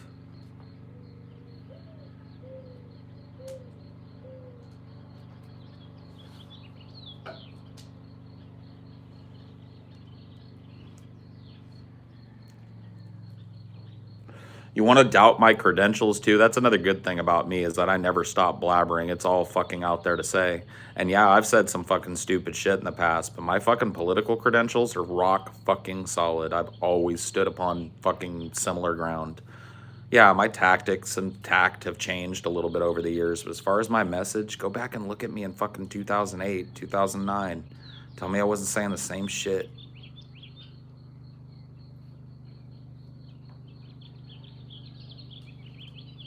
So what are you gonna attack me on then? I'm a fake fucking leftist. I'm already getting that shit.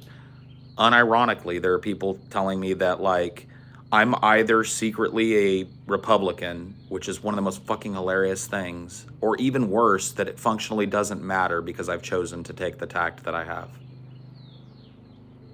Does that not reek of absolute fear of this idea?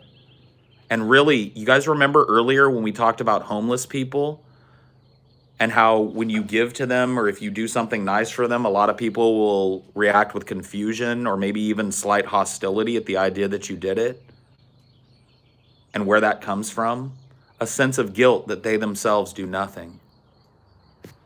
That type of criticism, when they go that bad faith on me and call me a secret conservative or whatever the fuck that's about to be showing up on Louder with Crowder and signal boosting that shit, comes from the same fucking place that lets me know that I'm onto something with this. It's upsetting the apple cart, the comfy, do nothing fucking liberal apple cart that happens every goddamn fucking cycle. And really, guys, I'll be honest with you, I've been trying to do that shit for years with my open and unapologetic refusal to vote. But it was wrong. Don't announce your arrivals and departures, Matt. Sorry, that's just not chat worthy. You're one of many here. Thank you.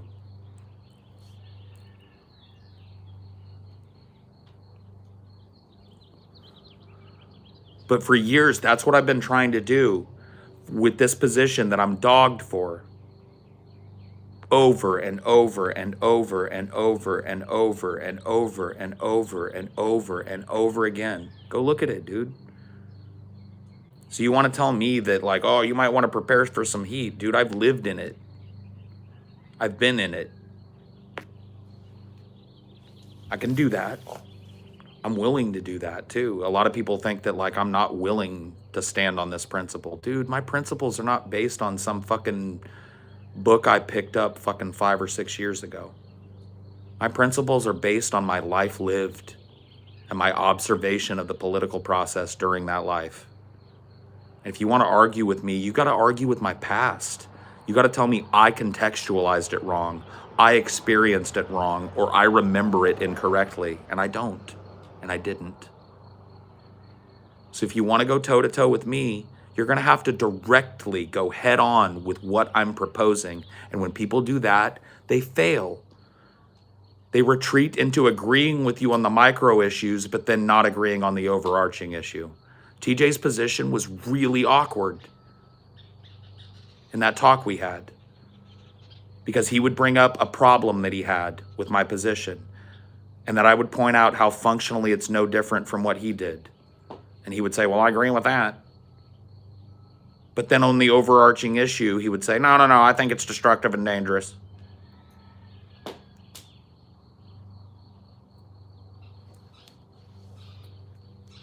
He got angry with me when I kept alluding to what a piece of shit Biden was. But he was one of the guys that prior to being elected was going, we know he's a piece of shit, okay? The whole idea is that he's kind of less a piece of a shit than the other piece of shit. And then once we get this piece of shit in, we can have influence on the piece of shit. I'm pretty sure that's an almost direct quote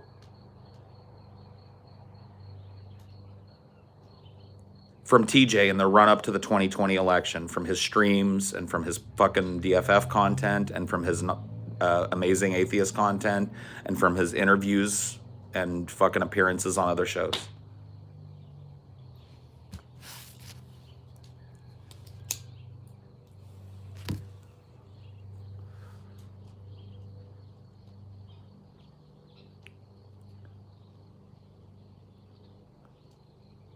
And now where's it at?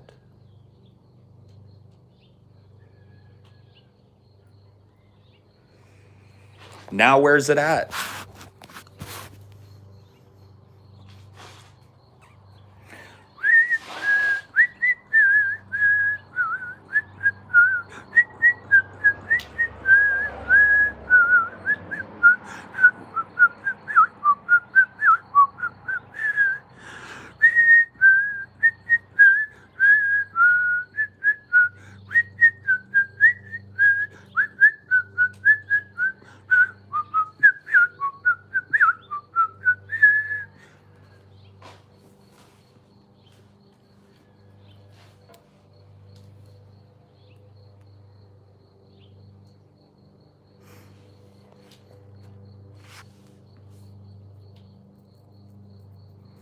Well, it's not. It's from the soundtrack of Kill Bill. Yes, from one of the very famous scenes from Kill Bill. Kill Bill is so good. All Tarantino movies are so good. Let's be real. I don't want to fucking shit talk TJ too hard here. He is my friend, and he's not here to defend himself. So give me that kindness and courtesy, okay? He's a friend and coworker of mine. I went at him personally, all right? So I appreciate the $5, Zeffler, but I'm not going to go after fucking TJ any more than I have. It's probably not cool of me to do that. He probably wouldn't sit and shit talk me for longer than a couple of times on a couple of issues on a stream before he moved on. And I'm going to do him the same courtesy. Because I don't really look at TJ in the same light that I look at some of these other people. And that might just be bias, or that might be a genuine assessment of TJ's positions on things. But yeah, I'd like you guys to be more charitable to TJ until he's had more of a chance to make his positions known on this type of shit and ruminate on mine, you know? And I ask you that as his friend, and I plan on acting that way as his friend. And that's not, you know, that's not saying I don't bring him up. I've brought him up a couple of times in the stream, but I'm not just going to endlessly just poopity doopity doopity doopity doopity doopity on TJ. He's a good friend of mine, and he's always been good to me. And I don't think it's charitable to do that to people.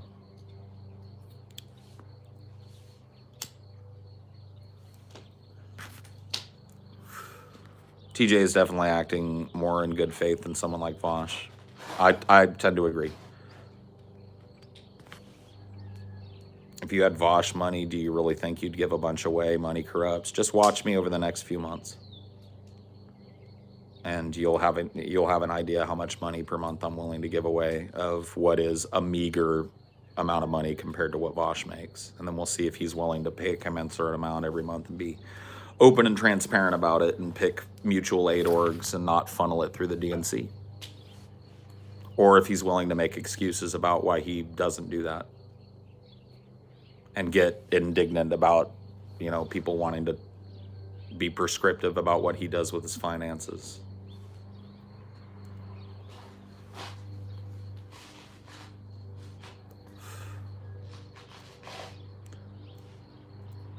Flies, please. Go away. You love my legs. And there's nothing down there for you but pale ass legs that I'm trying to like be outside with, so maybe they'll get a little color on them. Now you want my pipe? Can you not? Man, the flies, dude. Fuck these flies. At least TJ and Scotty grew up in an impoverished red state where they actually saw the effects of capitalism.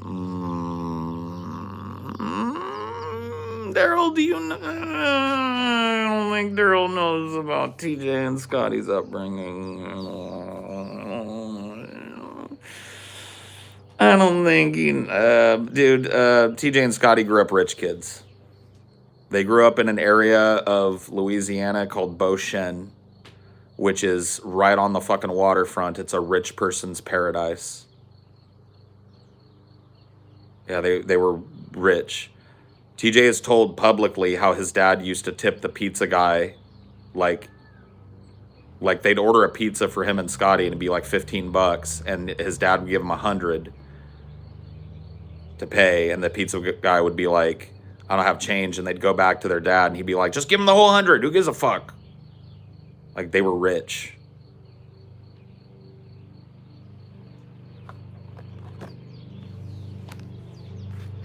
He'd pay $100 for a pizza. They were rich kids. I drove by their house that they used to live in when they were little kids in Beauchene while I lived near it. And it was opulent and beautiful. It's a mansion. Now, that doesn't mean that they maintained that throughout their entire lives. Their dad was sent to prison for tax evasion, and the government seized his assets, which left TJ and his family ass out. And so TJ was thrown very harshly out of a childhood that was very opulent and easy into a very harsh world where he made the decision, instead of joining other people's normal stuff, he was going to use this fire that he had inside of him and this naturally entertaining nature that he had inside of him to build a channel. So TJ did not have the benefit of his father's riches to help his channel start. TJ started his channel at a time where he went all in on it too, because he was not going to be funneled into one of these corporate jobs. He knew he didn't fit it. So I admire TJ for that. But don't spin the false narrative that TJ is some kind of like prole as a kid. He wasn't. I was. Verifiably so. And I wasn't at the bottom end of the spectrum either. But I came from a blue-collar working class family, a union family. My parents never got to splash out anywhere near like that. $100 was a motherfucking $100, just like it is now to me. I wouldn't do that now, and I could probably afford to do it once in a while.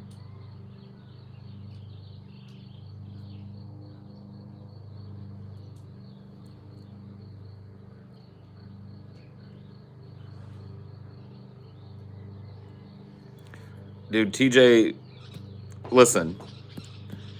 TJ can be a lazy fuck. So can I. But what people don't understand about TJ, and I think even to a lesser extent me, is that when we make our living doing what we do, we throw everything we got behind it. I'm out here, rain or shine. I'm fucking working, rain or shine. I got a big full fucking calendar today, dude. I got a bunch of content due today. Speaking of which, am I due anytime soon? 2 hours. Okay, I got time. Damn, I did get up early. If I've been going this long and I've still got 2 hours to show time, or to meeting time at least.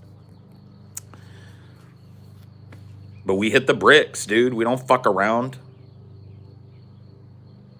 And we're nowhere near the top of the fucking heap.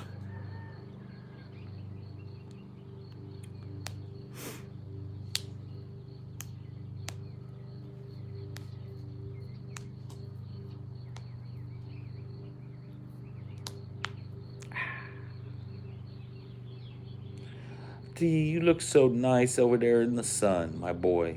Mm-hmm. He's getting some nice warm sun rays right now. He's loving it. I gotta show people. I'll show you guys this shit.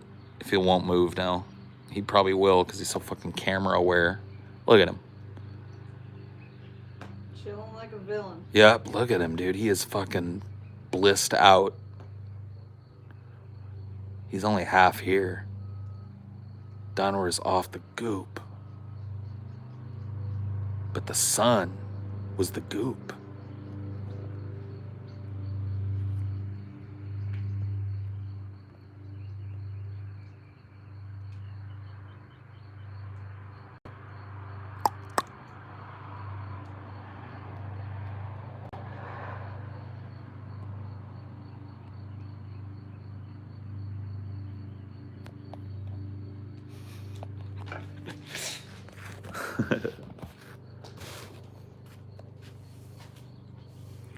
What the fuck, dude?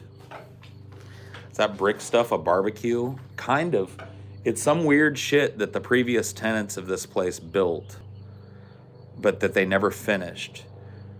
It's like a brick grill for like kind of like an outdoor kitchen kind of thing. It's got a sink at the end of it that's not hooked up to any water source ever because it never got past this phase.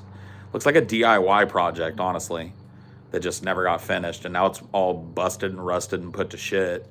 And if I owned this property, it'd be the first fucking thing I'd tear down, because all it does is just obscure my view of things I want to be looking at with big ugly shit that doesn't do anything. Like I would never use, I wouldn't even refurbish that. Yeah. It's just rusted to shit. I would have to replace everything about it except for maybe the brick, which like I said, I don't like where it is anyway. It just obscures my view of shit I want to see. So fuck that thing back there. In the unlikely but possible future that I do buy this bunker, that back there is getting dozed. There's a lot of like, and correct me if I'm wrong, Amelia, but there's a lot of things in this house that feel like half-assed DIY projects that went bad. Yeah. Like somebody thought they were like an ultimate DIY manly badass or something in this house is the idea that I get, and they really weren't all that good at anything. They literally couldn't even install an oven. It caught on Dude. fire within the first month or so. Yeah, of us dude, living the here. hall lights aren't even hooked up to a switch. You have to Yeah. fucking walk by them and turn them on like they're a Yeah. candle. Yeah. I feel like an old villager and shit at night when I need to look in the pantry. Yeah. And I'm like, oh, let me light the sconce. I have to click on a fucking light, dude. It's like, who did this? Who installed it? Some fucking guy that had this like and I'm not even blaming the fucking land people. They lived here for a long time and I'm sure everything was functional. But then I think they rented to a group of people once they moved out of here Yeah. that went DIY nuts and had a fucking, and I'm just saying it was a dude. It could have been a woman, but I'm just going with the statistics that I've Yeah. got experientially on this. And it was a dude with an inflated sense of being a dude Yeah. and thinking that being a dude means fuck ever calling anybody for anything. I'll build it. Yeah. Fuck paying extra money for a barbecue. I'll make us a big brick barbecue piece of shit that he probably never used. Yeah. It just looks like it's because it's never been hooked up. Yeah. Just sat there and rusted and busted forever. You can tell it was never used. So it was one of those dudes what lived here for a long time. Like I'm talking like 10, 15 years. He and his family were probably here is what I'm thinking. Because he built this fucking porch. Look at this ramshackle. Let me give you, can I give you guys a fucking object lesson real quick? Look at the ramshackle shit I'm talking about here with this covered porch that I sit under. This is, by the way, no way code. Look at this shit. It's like somebody just was like, I want a covered porch, so I'm just gonna lay something up against the house. I know, oh yeah, there's something wrong with the joint in there. Well, I'll tell you what, I'll just staple a piece of particle board, plywood shit to it. That'll fix it. Look at my jerry-rigged porch. Look at this shit. This was a DIY nightmare. This was a DIY fucking nightmare that never went anywhere. And it's probably fucking dangerous. And if I owned this place, I'd tear it the fuck down. Fix the damage that's done to the roof.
Some things can't be the previous renter's fault, like the fact that we have like 3 doors that don't work. Well, I mean, yeah, that's all. Well, no, that's not true because if he built all this shit, he should know how to hang a door. Yeah. Who's saying he didn't hang all these fucking shitty doors? Yeah, I guess that's true. I don't like all these old, heavy oak wood doors that are in this place. Let's throw those away and nail them to the fucking ceiling and make a jerry-rigged porch out of it. And then let's get some fucking cheap doors from Home Depot that don't work. You know what I mean? This whole house, yeah, you know, whatever. People don't want to sit around and listen to me fucking bitch about my fucking house all day. Most, you know, I don't want to do that, but let's just suffice it to say the house is great. Like, I actually really like the house. It's got a lot of character. I love the land that it's on, but the house itself, it's designed in such an old way like back in the day where everything was so compartmentalized. Yeah. Every single different thing had its own little tiny room. Yeah. And it's like us as a couple that has no plans on getting children that aren't fur babies ever, really. You know what I mean? Like, We don't need all these little compartmentalized spaces. We need Yeah. big spaces. So it's like knock down some of these walls. Why is there a tiny little bathroom compartment Yeah. for the master bedroom? Like knock down that fucking wall, Yeah. spread out the fucking bathroom a little bit into the some of the extra room in that, and make a better bathroom. Put an actual shower in there. Yeah. Dude, one of these days remind me, I'm not going to do it today because I'm not in the mood, but one of these days remind me to show you guys my jerry-rigged shower that I shower in every fucking day. It's crazy. It's nuts. It's actually made me shower less than I actually want to because it's functional, but it's just a pain in the fucking ass. So like if I bought this place, I'd knock walls down all over this house. And the shower I use, the fucking faucet's jerry-rigged, so it's not hot all the time. Yeah.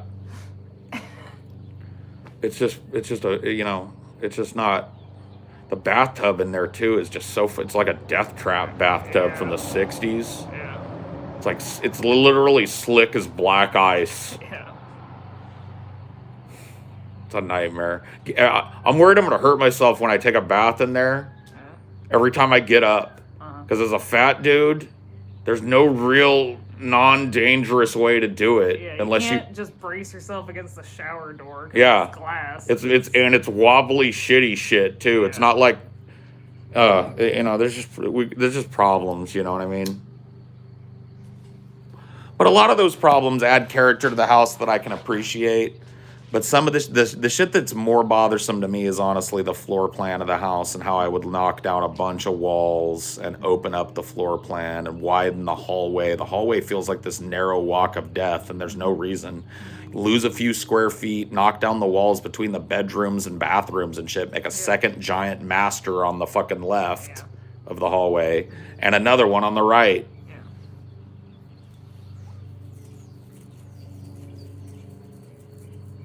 Yeah, we got a fucking bath mat, but you don't take baths on a bath mat. Yeah, you don't want to like have your ass rubbing all over where people's feet stand when they take a shower.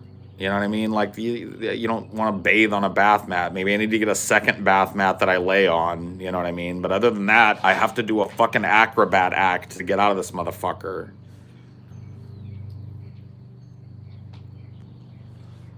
You renting right now? Yes. Otherwise, we'd fix things. But... Oh, yeah, dude. That's one thing about me that renters always love is that I am never going to make a fucking change to your property at all that you don't know about first. You know what I mean? That includes keeping up the fucking lawn however they want it kept and shit. They tell me what they want done, and I go, yep. You know what I mean? Like, I don't call them and go, hey, I want to put in a new oven, or hey, I'm going to put in a new fucking this, or... like this other fucking group of people that lived here for a while did, not even call them at all. And just like do a bunch of DIY shit to their house without even telling them. Rewiring the fucking house. Rewiring it and doing a fucking ape job of it too. Like a literal fucking shaved ape job. This house is it's going to have to be completely fucking rewired, or at the very least, like selectively rewired to fix whatever the fucking problems are. But right now it's functional, you know. It's just kind of a jerry-rigged piece of property. And that's just the way it is. But the property that it sits on, the house is jerry-rigged, but the property that it sits on is beautiful, has so much potential. It's like, why would you have a backyard like this, right? Like this. And put your propane tank right in the middle of your view? For no reason. Why not put it up around the side of the house or something where it's out of this view?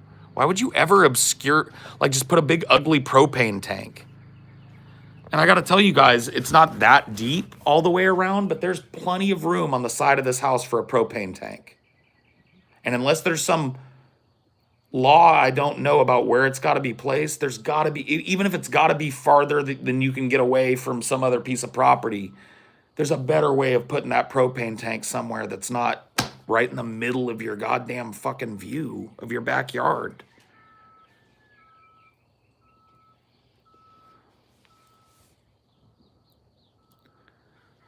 It just kind of boggles the mind a little bit sometimes. Anyway, like I said, and as clearly evidenced by people trotting out of here, people don't want to hear me bitch about my house all the goddamn time, but it's one of those things, it's a bugaboo of mine because I like the place and I hate the place. I'm just like, potential, but now it's gonna. Like yesterday, I had to take a light bulb out of our ceiling fan so we could sleep because it had a light bulb in it, and the little fixture for the light bulb is loose in a way that I can't fix without taking it all apart. And I was tired, so I didn't want to do that. So I took the light bulb. I was like, is it really just this light bulb? I took it out, and it was making this like sound that was really annoying. And then I took the light bulb out, and it was like, and I was like, oh, okay.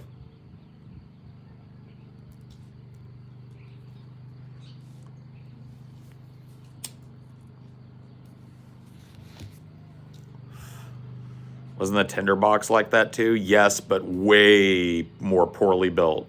This house has one thing going for it. It was built a long time ago, but it was built at a time where houses were built sturdy and adaptable. So it's got good construction. Like the foundation is strong, it's decent from what I can tell, unless there's something I don't know. You know, I haven't done like a full like termite inspection of this shit. But, you know, assuming that there's none of that going on, foundationally strong, built well, built kind of like a brick shit house, to be honest with you, and compared to modern houses that I've lived in. This one was the opposite of that.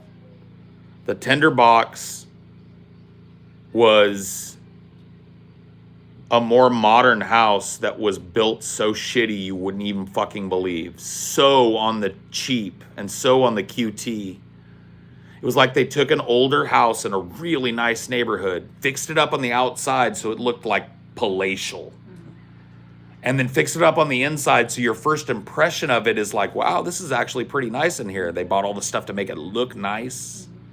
But then after you lived in it for like a week, you started noticing, oh, this door doesn't close all the way. Why is that? Is the door frame? No, it's not the door. The fucking floor is not. The floor's on a slope.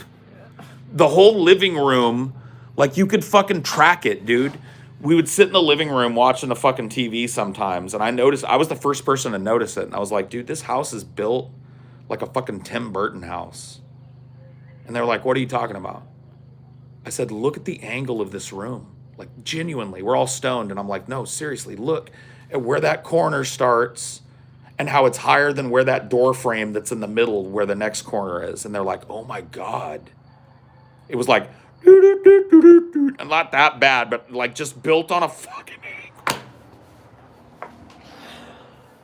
angle. Just total amateurish fucking nonsense.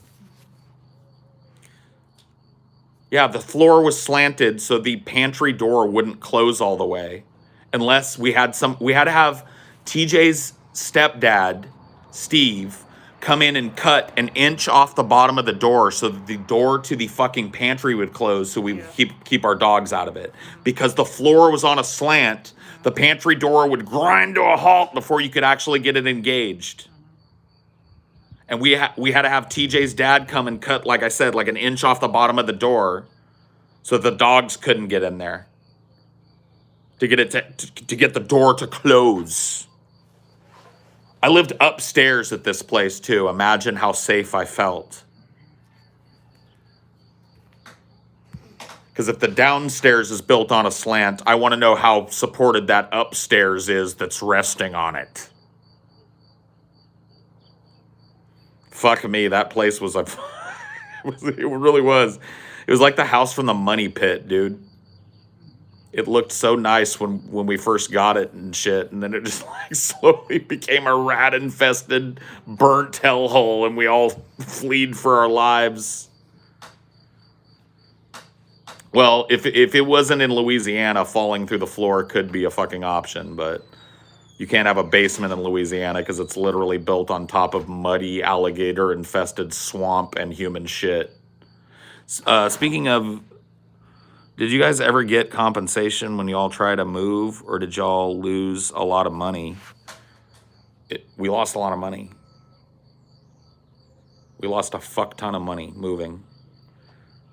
I don't even want to get into it. Like, I don't want to trigger myself with that fucking conversation right now. I do not want to walk myself through how the process it took for us to get out of that house and for me to get into a safe, sane living situation. I don't even want to talk about it right now. I'll tell you guys some other fucking time. I'm dead serious, dude. I don't want to put myself in the mood. I don't want to put myself in the mood right now.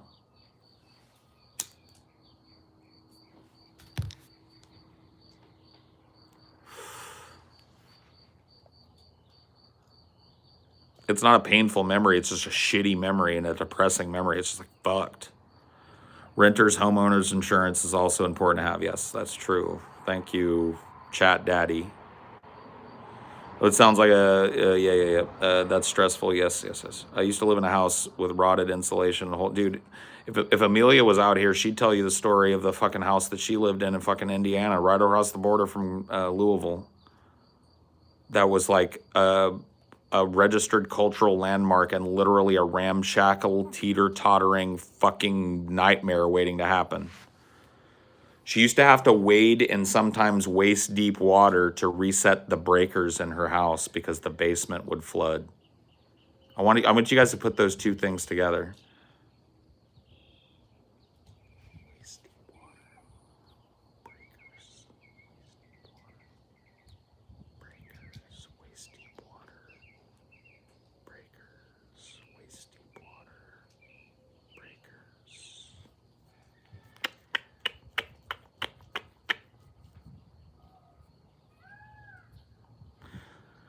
I can't put my fucking finger on it, but something about that sounds dangerous. Yeah, water, electricity, water, electricity, water, electricity. Water, electricity?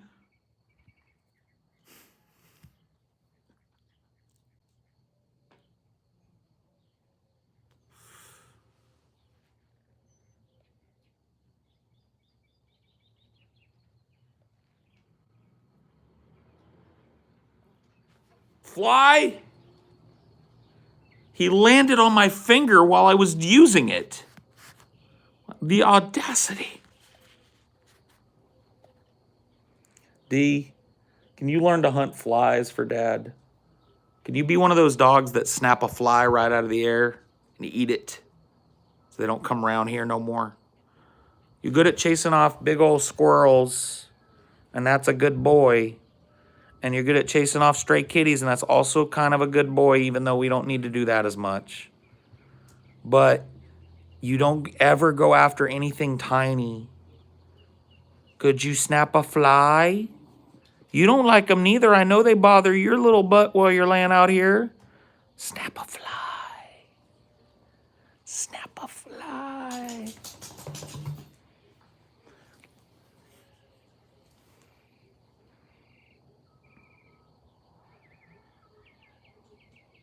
Dude, I had a dog once, Maggie. She was a golden retriever.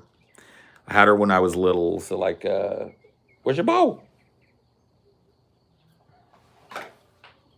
Give me your bow. Maggie was a golden retriever. And we lived in a place where there was a lot of flies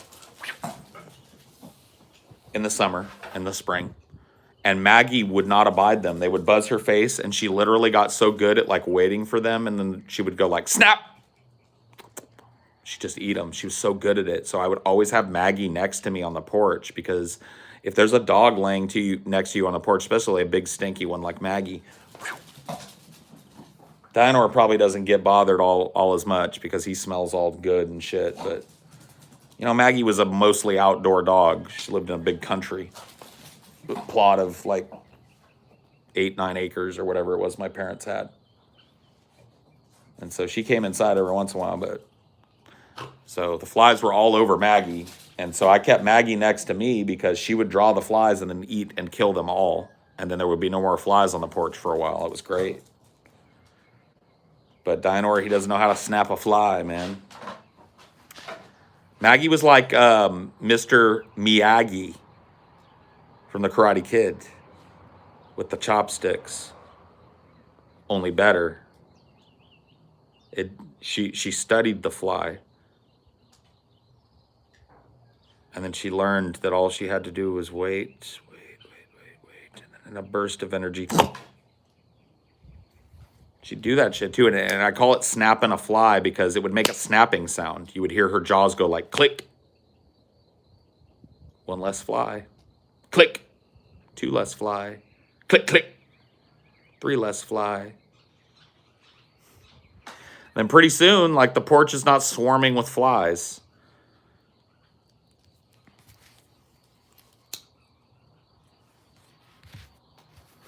She's like a fly alligator.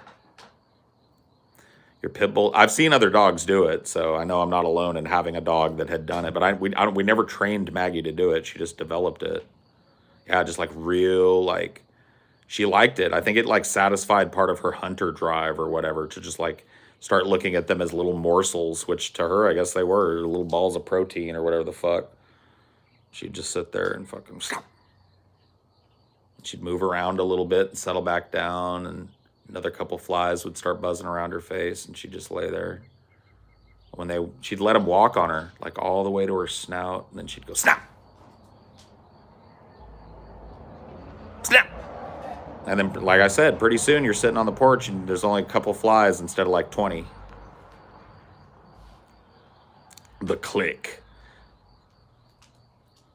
You never see it coming, but it's watching as you're buzzing. The Click. In theaters this summer. From Maggot Pictures. The flies are like, oh no!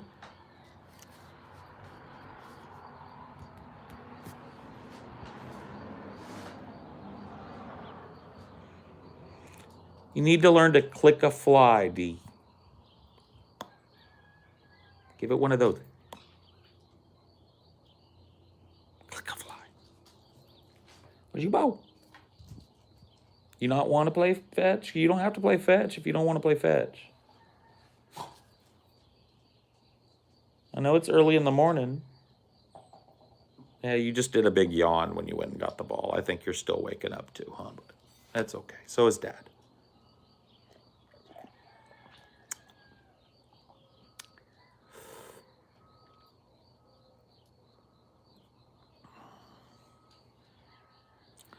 As a kid, I pretended that flies were small planes and I was a giant. Oh, yes.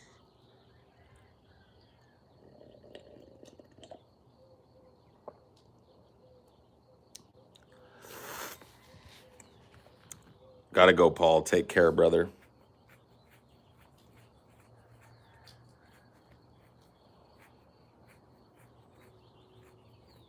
Okay,